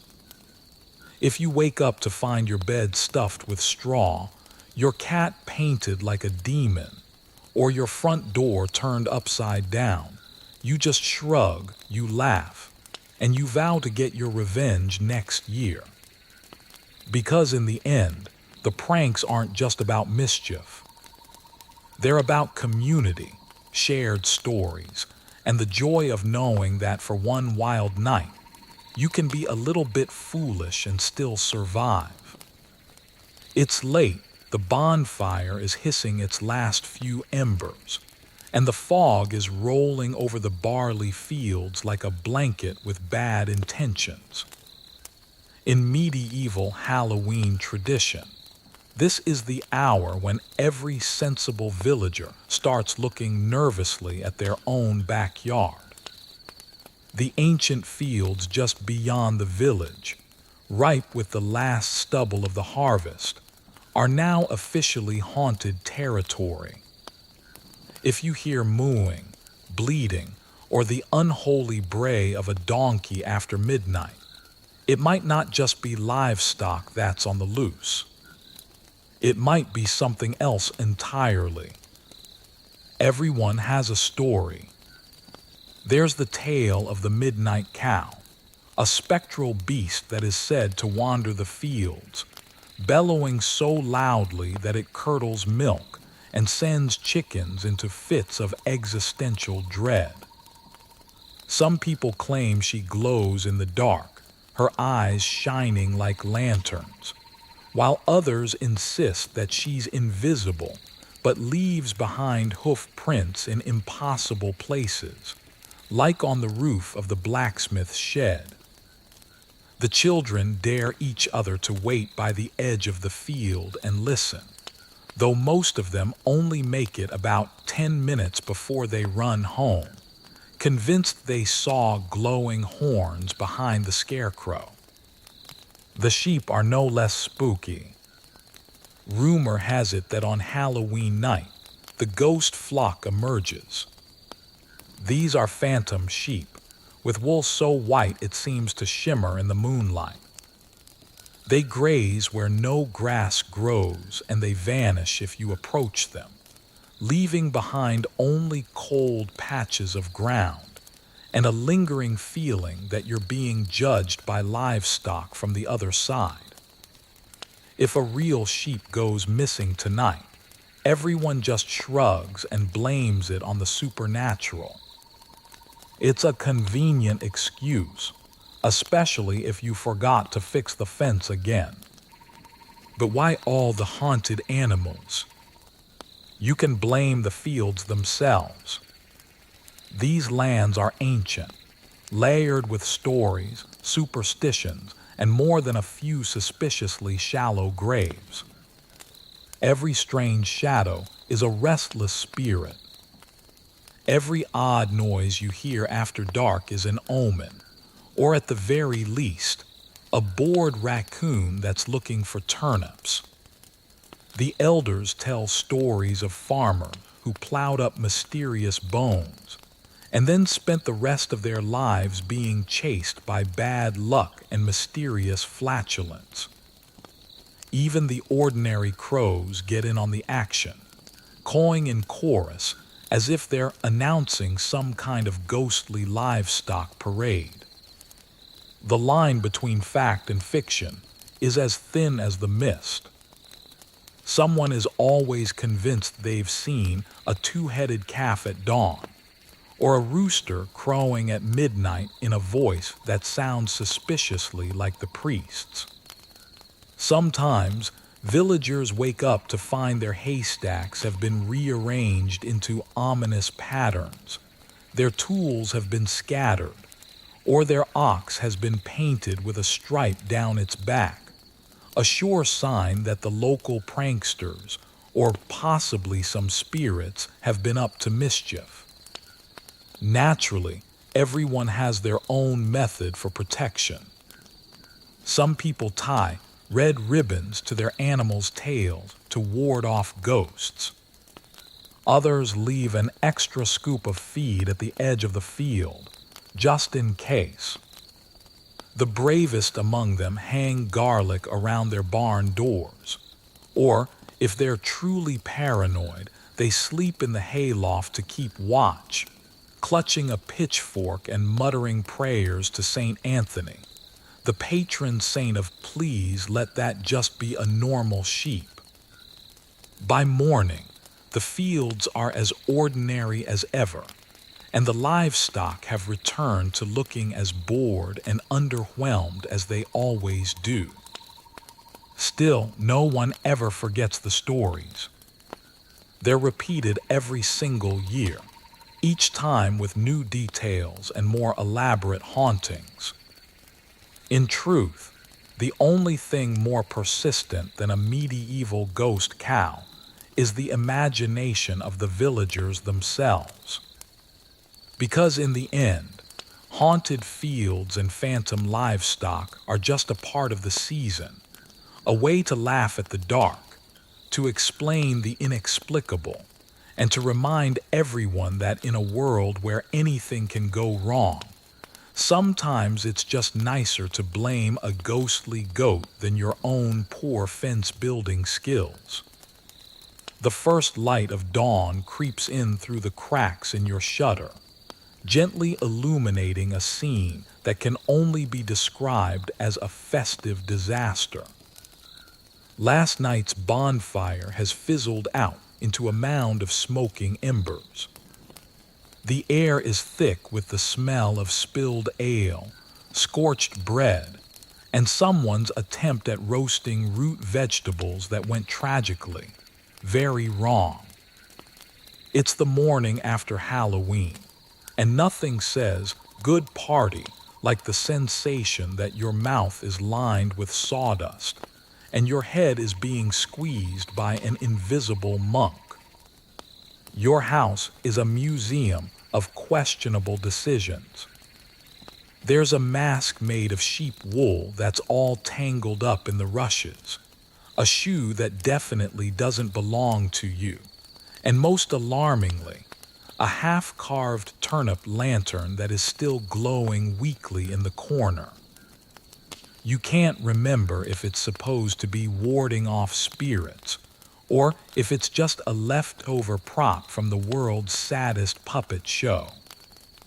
Either way, you decide to avoid making eye contact with it, and just focus on the very important business of sitting very, very still.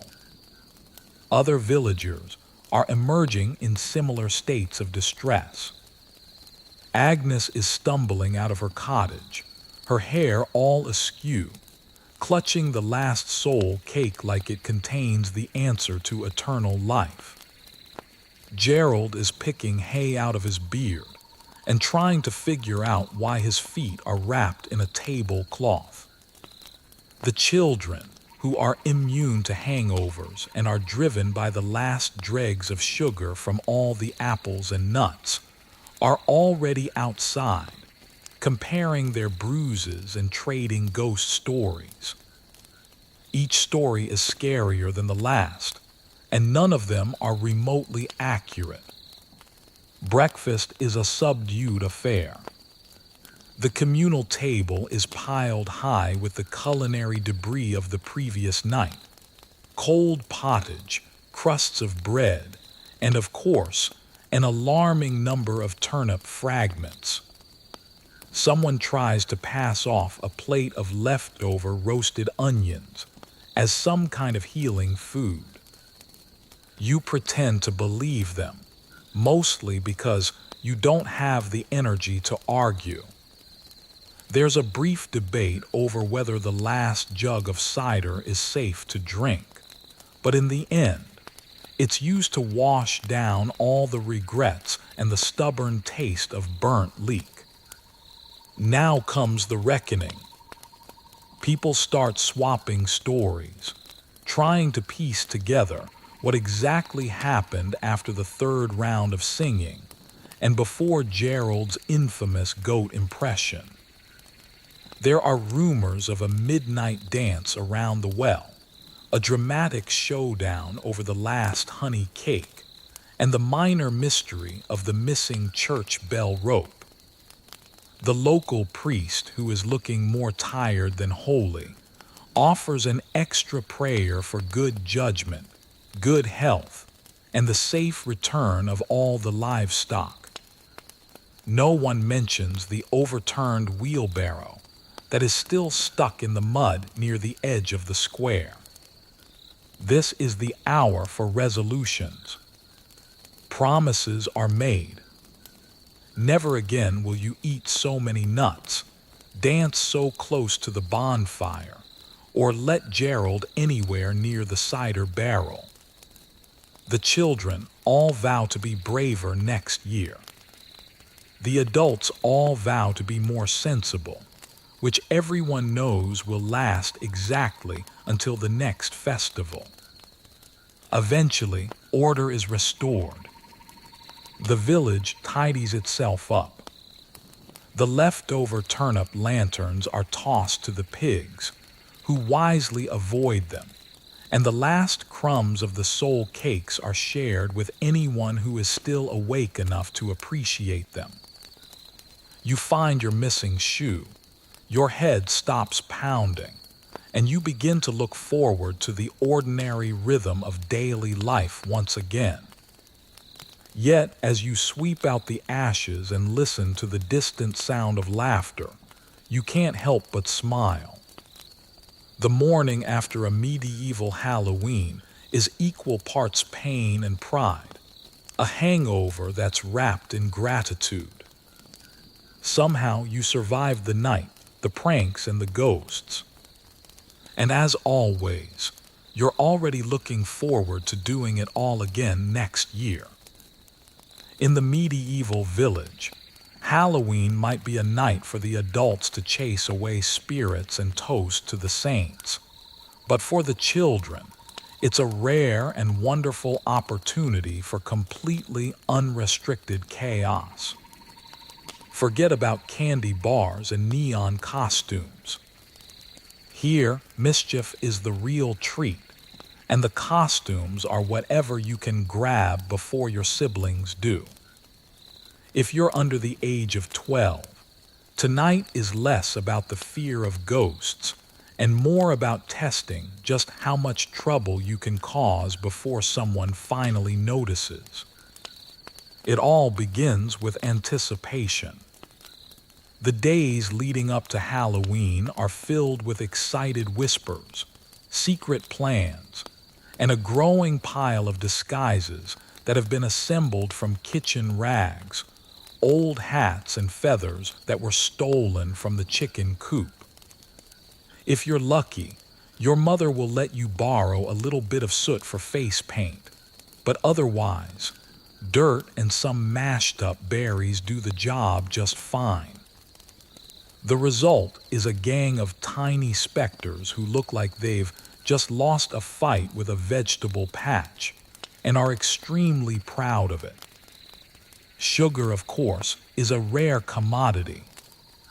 The closest you'll get to sweets is an apple, maybe a handful of roasted nuts, or a slightly stale soul cake that's been handed over with a warning to eat it before the mice do. The lack of candy doesn't stop the mischief, though. If anything, it just sharpens your focus. Instead of comparing chocolate bars, the kids are comparing their best pranks, hiding shoes in the hayloft, tying a chicken to Gerald's door handle, or sneaking a carved turnip into the priest's bed. No one expects to get into serious trouble, and if you do, it's usually worth the story you get to tell for the next 12 months. Halloween night is a playground. The older kids lead the charge, inventing new ways to scare the younger ones by jumping out from behind trees, howling like wolves, or flapping their arms and claiming to be Agnes's haunted goose. There are wild chases through the fields, mock battles with sticks, and the annual contest to see who can sneak up behind the bonfire and make the most adults jump. Points are awarded for creativity and style. Deductions are handed out if you actually make someone spill their ale. The parents mostly just let it happen, as long as no one ends up in the duck pond or knocks over the cider barrel. The rule is kids will be kids. All of this chaos serves a purpose. It burns off all the nervous energy from a year of chores and rules, and it gives everyone something to laugh about when the harvest work is finally done. Some of the adults even encourage the fun, slipping their children some extra nuts or a slice of bread to share, and pretending not to see the muddy footprints that lead directly to the pantry. As the night winds down and the bonfire turns to embers, the kids finally run out of tricks, or they just run out of energy. They all collapse in piles near the fire, their faces smeared with dirt and joy, trading their last bits of loot and already making plans for next year. Some of them fall asleep clutching their soul cake, while others still have a chicken feather tucked behind one ear. They'll wake up sore and dirty, but completely satisfied, knowing that they were the true stars of the evening. In a world without modern sweets or screams, medieval Halloween belongs to the kids. Their laughter, their mischief, and their untamed energy are the best defense against the darkness, proof that even in the grimmest of times, joy and chaos will always find a way. And as the grown-ups look on with their tired smiles, everyone silently agrees. A sugarless Halloween can be the sweetest of all. Every year, as the autumn wind whistles through the eaves and the fields sink into shadow, you remember the stories. In a medieval village, legends don't belong to dusty old books. They live in the air, in the half-whispered warnings and the haunted look someone gets after spending a little too long outside after sunset. Even as the centuries pass, the echoes of medieval Halloween refuse to fade away. There's something about the strange traditions, the odd superstitions, and the outright absurdities that keeps them alive, haunting the imagination long after the last turnip lantern has gone out. You can see it in the tales that are told by the fireside, when the chores are finally done, and the only light comes from the hearth and a battered old candle. Someone always has a favorite: the spirit cow that haunts the barley field, the mysterious phantom flock of sheep, or the ancient wise woman who could curse a thief with nothing more than a mumbled rhyme and a fistful of dried nettles. Each retelling adds new twists. Last year's harmless prank becomes this year's ghost sighting. And that noise you heard behind the barn suddenly sounds a lot more suspicious. The legends just grow with every generation. The children add their own embellishments, claiming to see ghostly lights in the woods or to hear voices being carried on the wind. The adults pretend not to believe them, but they still hang herbs over their doors and keep a weary eye on the old well, just the same. In a world where so much is uncertain, these stories become a way to make sense of things. A bad harvest, a sudden storm, the disappearance of a shoe or a sheep. After all, it's much easier to blame the supernatural than to admit you just forgot to fix the fence. And it's not just about fear. The legends that linger are often funny, even comforting. There's the tale of Gerald's haunted turnip that kept glowing for 3 whole days, thanks to a secret stash of candles and a lot of determination. Or the story of Agnes's cat, who was supposedly a witch's familiar, but really just liked to sleep on the warmest lap in the room. These stories bind the village together, giving everyone something to laugh about when the winter winds start to howl, and the world outside feels just a little bit too big. The old rituals have a stubborn kind of power. Lighting a lantern against the dark, sharing a soul cake, singing a silly song around the bonfire. These acts connect you to the past and to each other.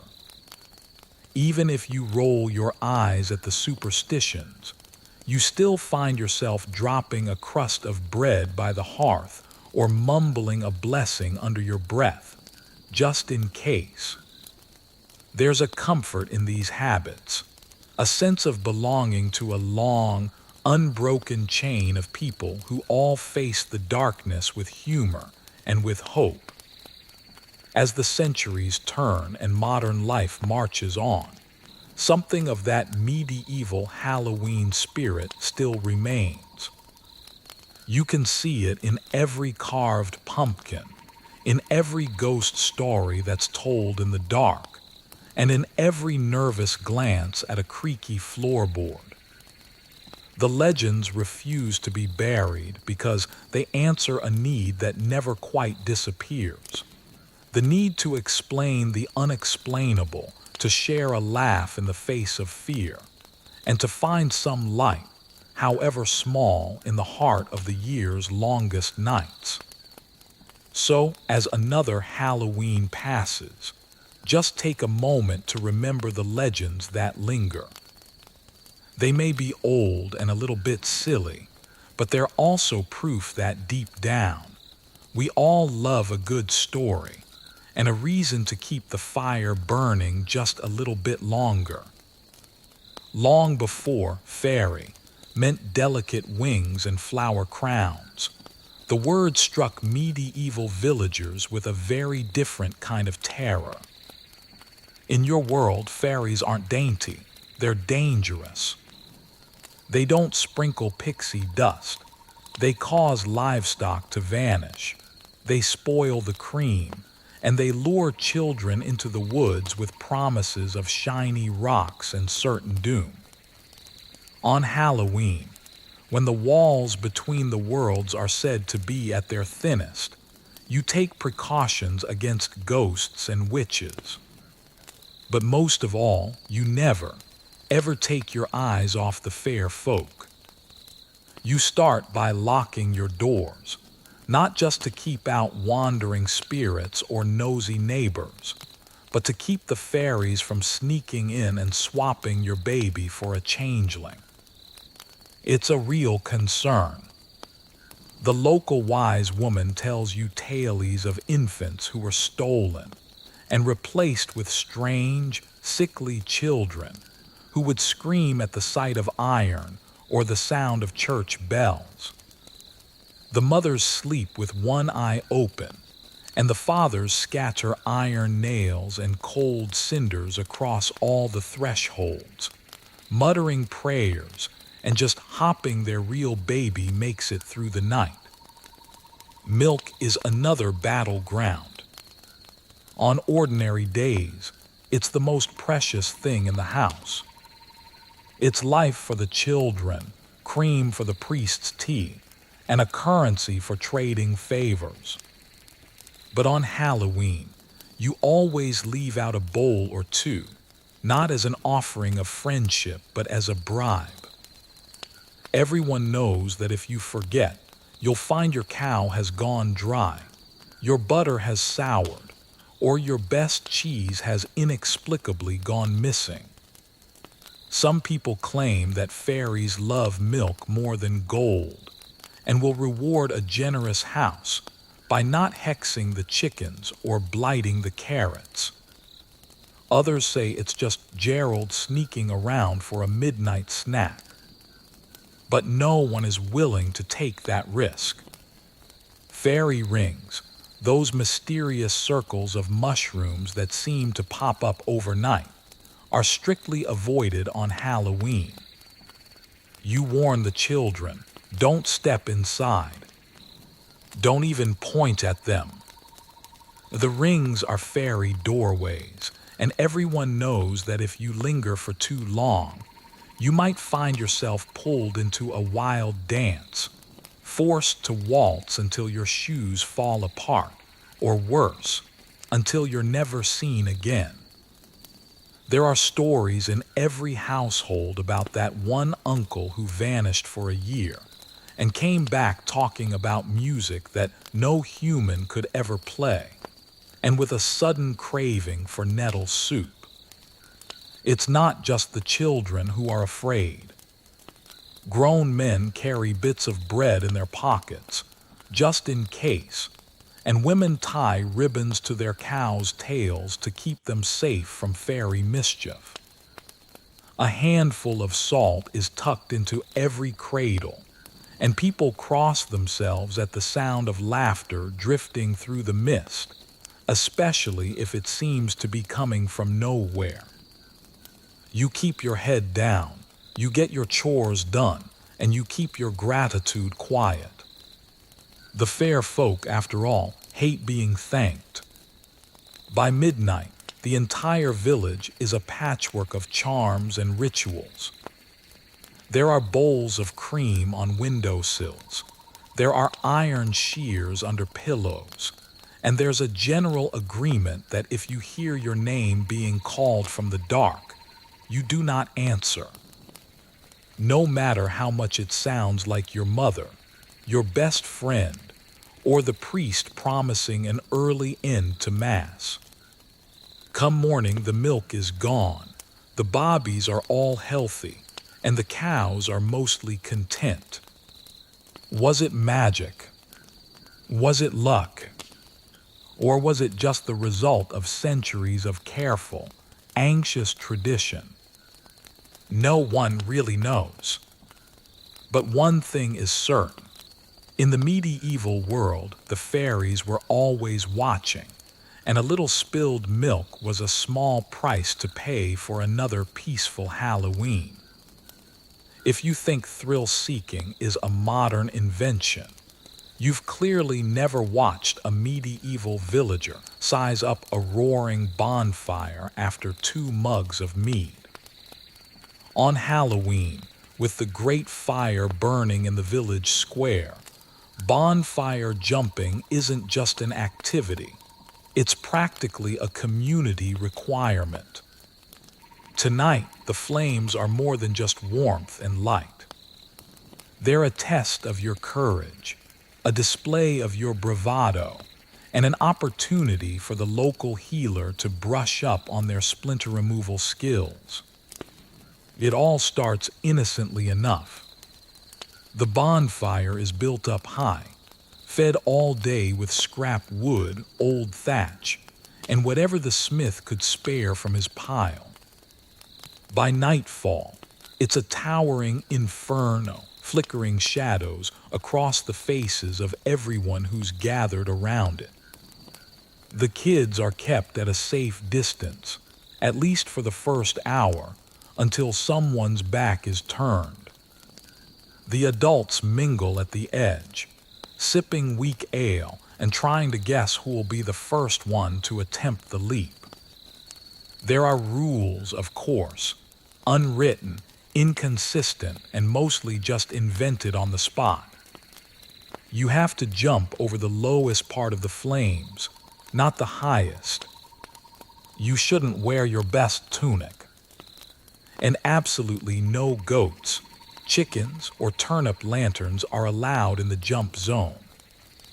And if you're caught cheating by, say, waiting until the fire has died down to just a glowing pile of embers, you'll be roasted in the court of public opinion long after the night is over.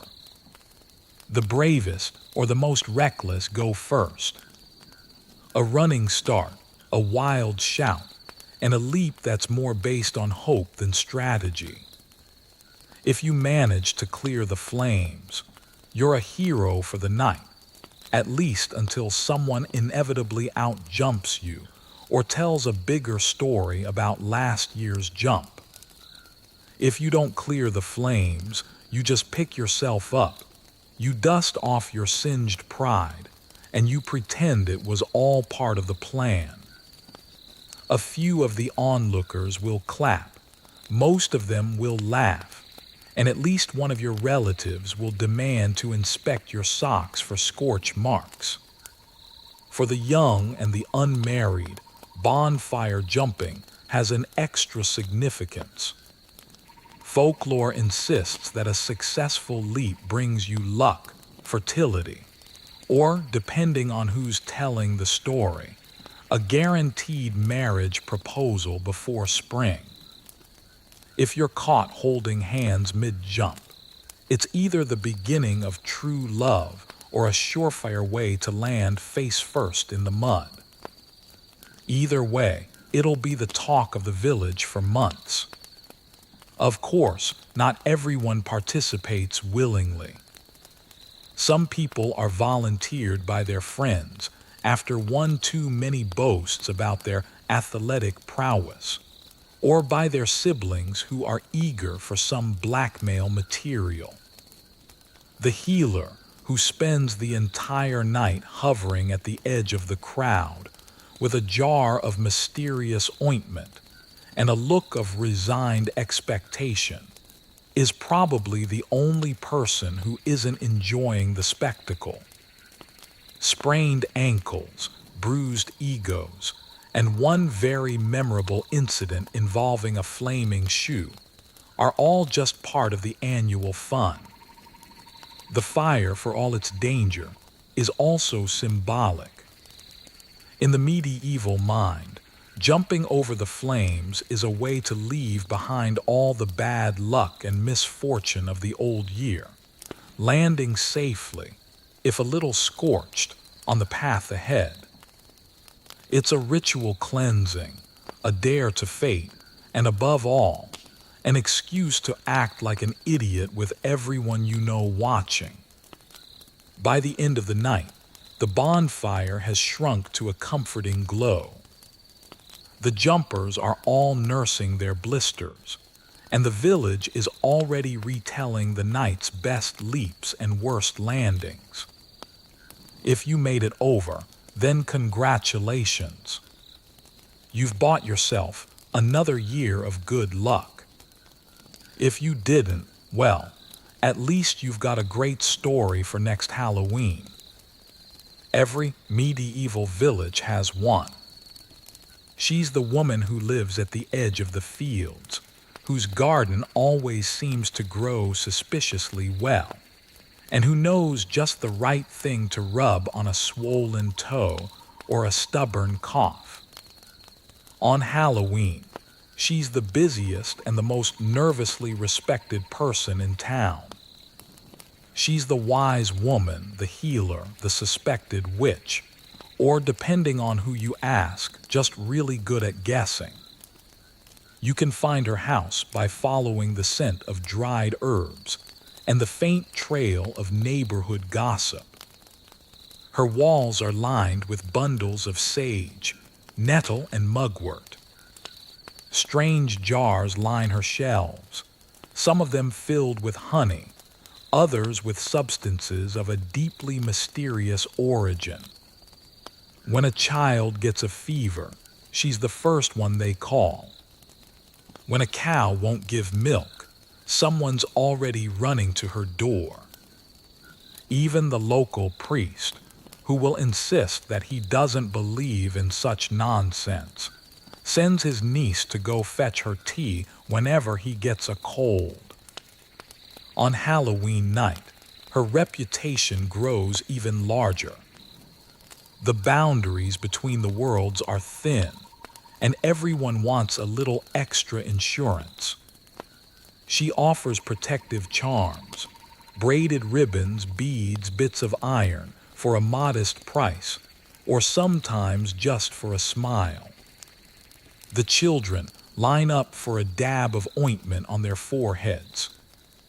Mothers ask her for advice about their dreams, and at least one nervous teenager inquires about love potions, which, more often than not, turn out to be nothing more than sugared rose water and a stern warning to wash behind your ears. Yet her expertise is a double-edged sword. She might be honored at dusk and then eyed with suspicion at dawn. Medieval logic is fickle. If your rash goes away, she's a miracle worker. If it doesn't, or if your neighbor's goat falls ill in the same week, well, maybe she's dabbling in something a little less holy. The line between a cunning woman and a witch is as thin as the mist on the fields, and it shifts with every rumor, every unexplained illness, and every ill-timed lightning storm. She knows this, and she keeps her wits about her. Her stories are always wrapped in riddles. Her remedies are offered with a shrug. Might help, might not. Try it and see. She's a master of ambiguity. Is her tonic for nightmares actually effective? Or is it just that you're more likely to sleep through the night once you've walked 3 miles in the dark to go fetch it? Either way, the results speak for themselves. The children believe she can talk to animals, and some of the adults secretly agree. Her cat, which is large and inscrutable, is both a companion and a silent warning. Don't ask too many questions.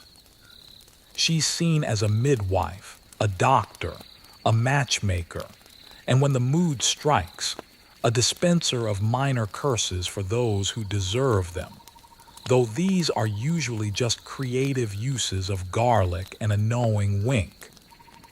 On Halloween, people offer her gifts: bread, cheese, the occasional jug of cider, in return for her blessings and protection.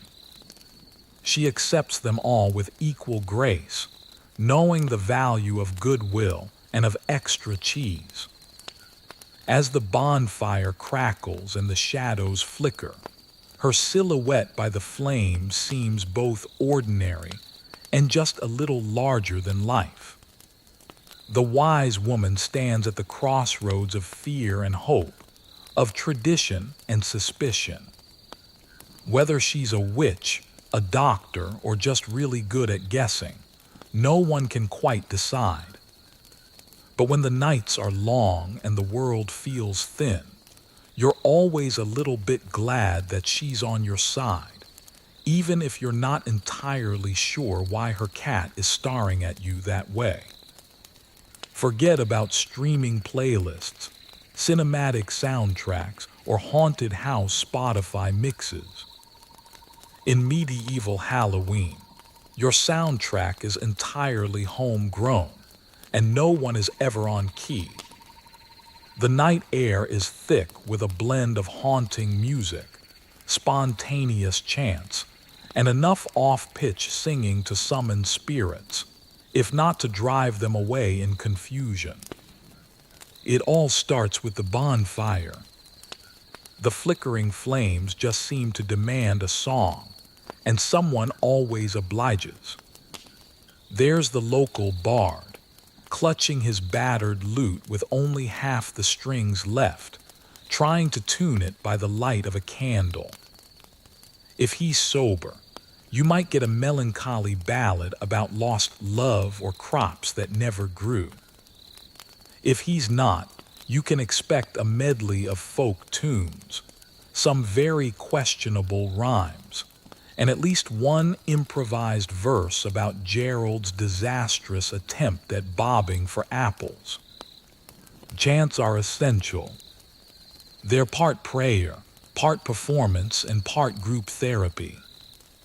As the darkness deepens, the villagers gather in circles, humming, singing, or just muttering the old words that everyone pretends to remember.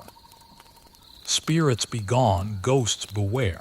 Stay away from Agnes's bread. It doesn't really matter what you say, as long as everyone joins in. The sound rises and falls with the wind, sometimes soft and comforting, sometimes sharp enough to startle the sheep.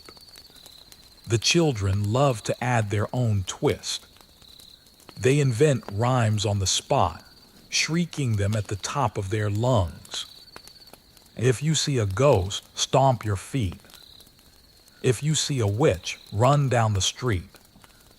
Their laughter fills the gaps between the verses, echoing out into the fields, where, according to legend, the spirits are listening and occasionally respond with a cold gust of wind or the distant hoot of an owl. Drums, of course, make an appearance, if you count banging on empty barrels, upturned pails, or anything else that echoes. The rhythm is never steady, but it's infectious. Soon, the whole village is caught up in a syncopated mess of beats, claps, and foot stomps. It's less of a band and more of a mildly threatening percussion section. The bravest dancer jumps into the middle of the circle, their cape fluttering, their feet flying, doing their best impression of a ghost, or maybe just burning off the evening's excess mead. The church bell adds its own eerie punctuation. At midnight, its somber toll cuts through all the music, a reminder that not all of the night's guests are welcome. For a moment, everyone quiets down, listening to the echo fade, and hopping it's loud enough to scare off anything with unfinished business. Every now and then, the wise woman of the village leads a chant, her voice low, half melody, half incantation. She knows songs that are older than anyone can remember, tunes to keep bad luck away, to calm restless souls, or to encourage the living to eat more onions for protection. She insists. Her chants are slow, strange, and mesmerizing. Even the livestock seem to stop and listen. As the night drags on, the voices grow hoarser, the rhythm stumbles, and the songs just get sillier. Someone inevitably launches into a ridiculous ballad about haunted cheese or the world's most cowardly rooster. It doesn't matter. The soundtrack is woven from courage, from fear, and from a stubborn refusal to let the dark have the last word. When the bonfire finally burns low and the last chant is whispered into the smoky air, you realize that these eerie, tuneless songs are a part of what keeps the spirits at bay and what keeps the villagers together. It's the music of survival, of laughter in the face of fear, and of one more medieval Halloween safely and noisily survived. In the chaos of medieval Halloween, while everyone is busy safeguarding their souls, their crops, and the last jug of cider, someone inevitably remembers the most vulnerable members of the household, the animals. The cats, the dogs, and the chickens, each one the unwitting star of a dozen different superstitions, all deserve their own protection rituals. Because in the medieval mind, if a spirit wants to haunt something, it's going to start with your livestock. Let's start with the cats. In most seasons, cats are both a blessing and a curse.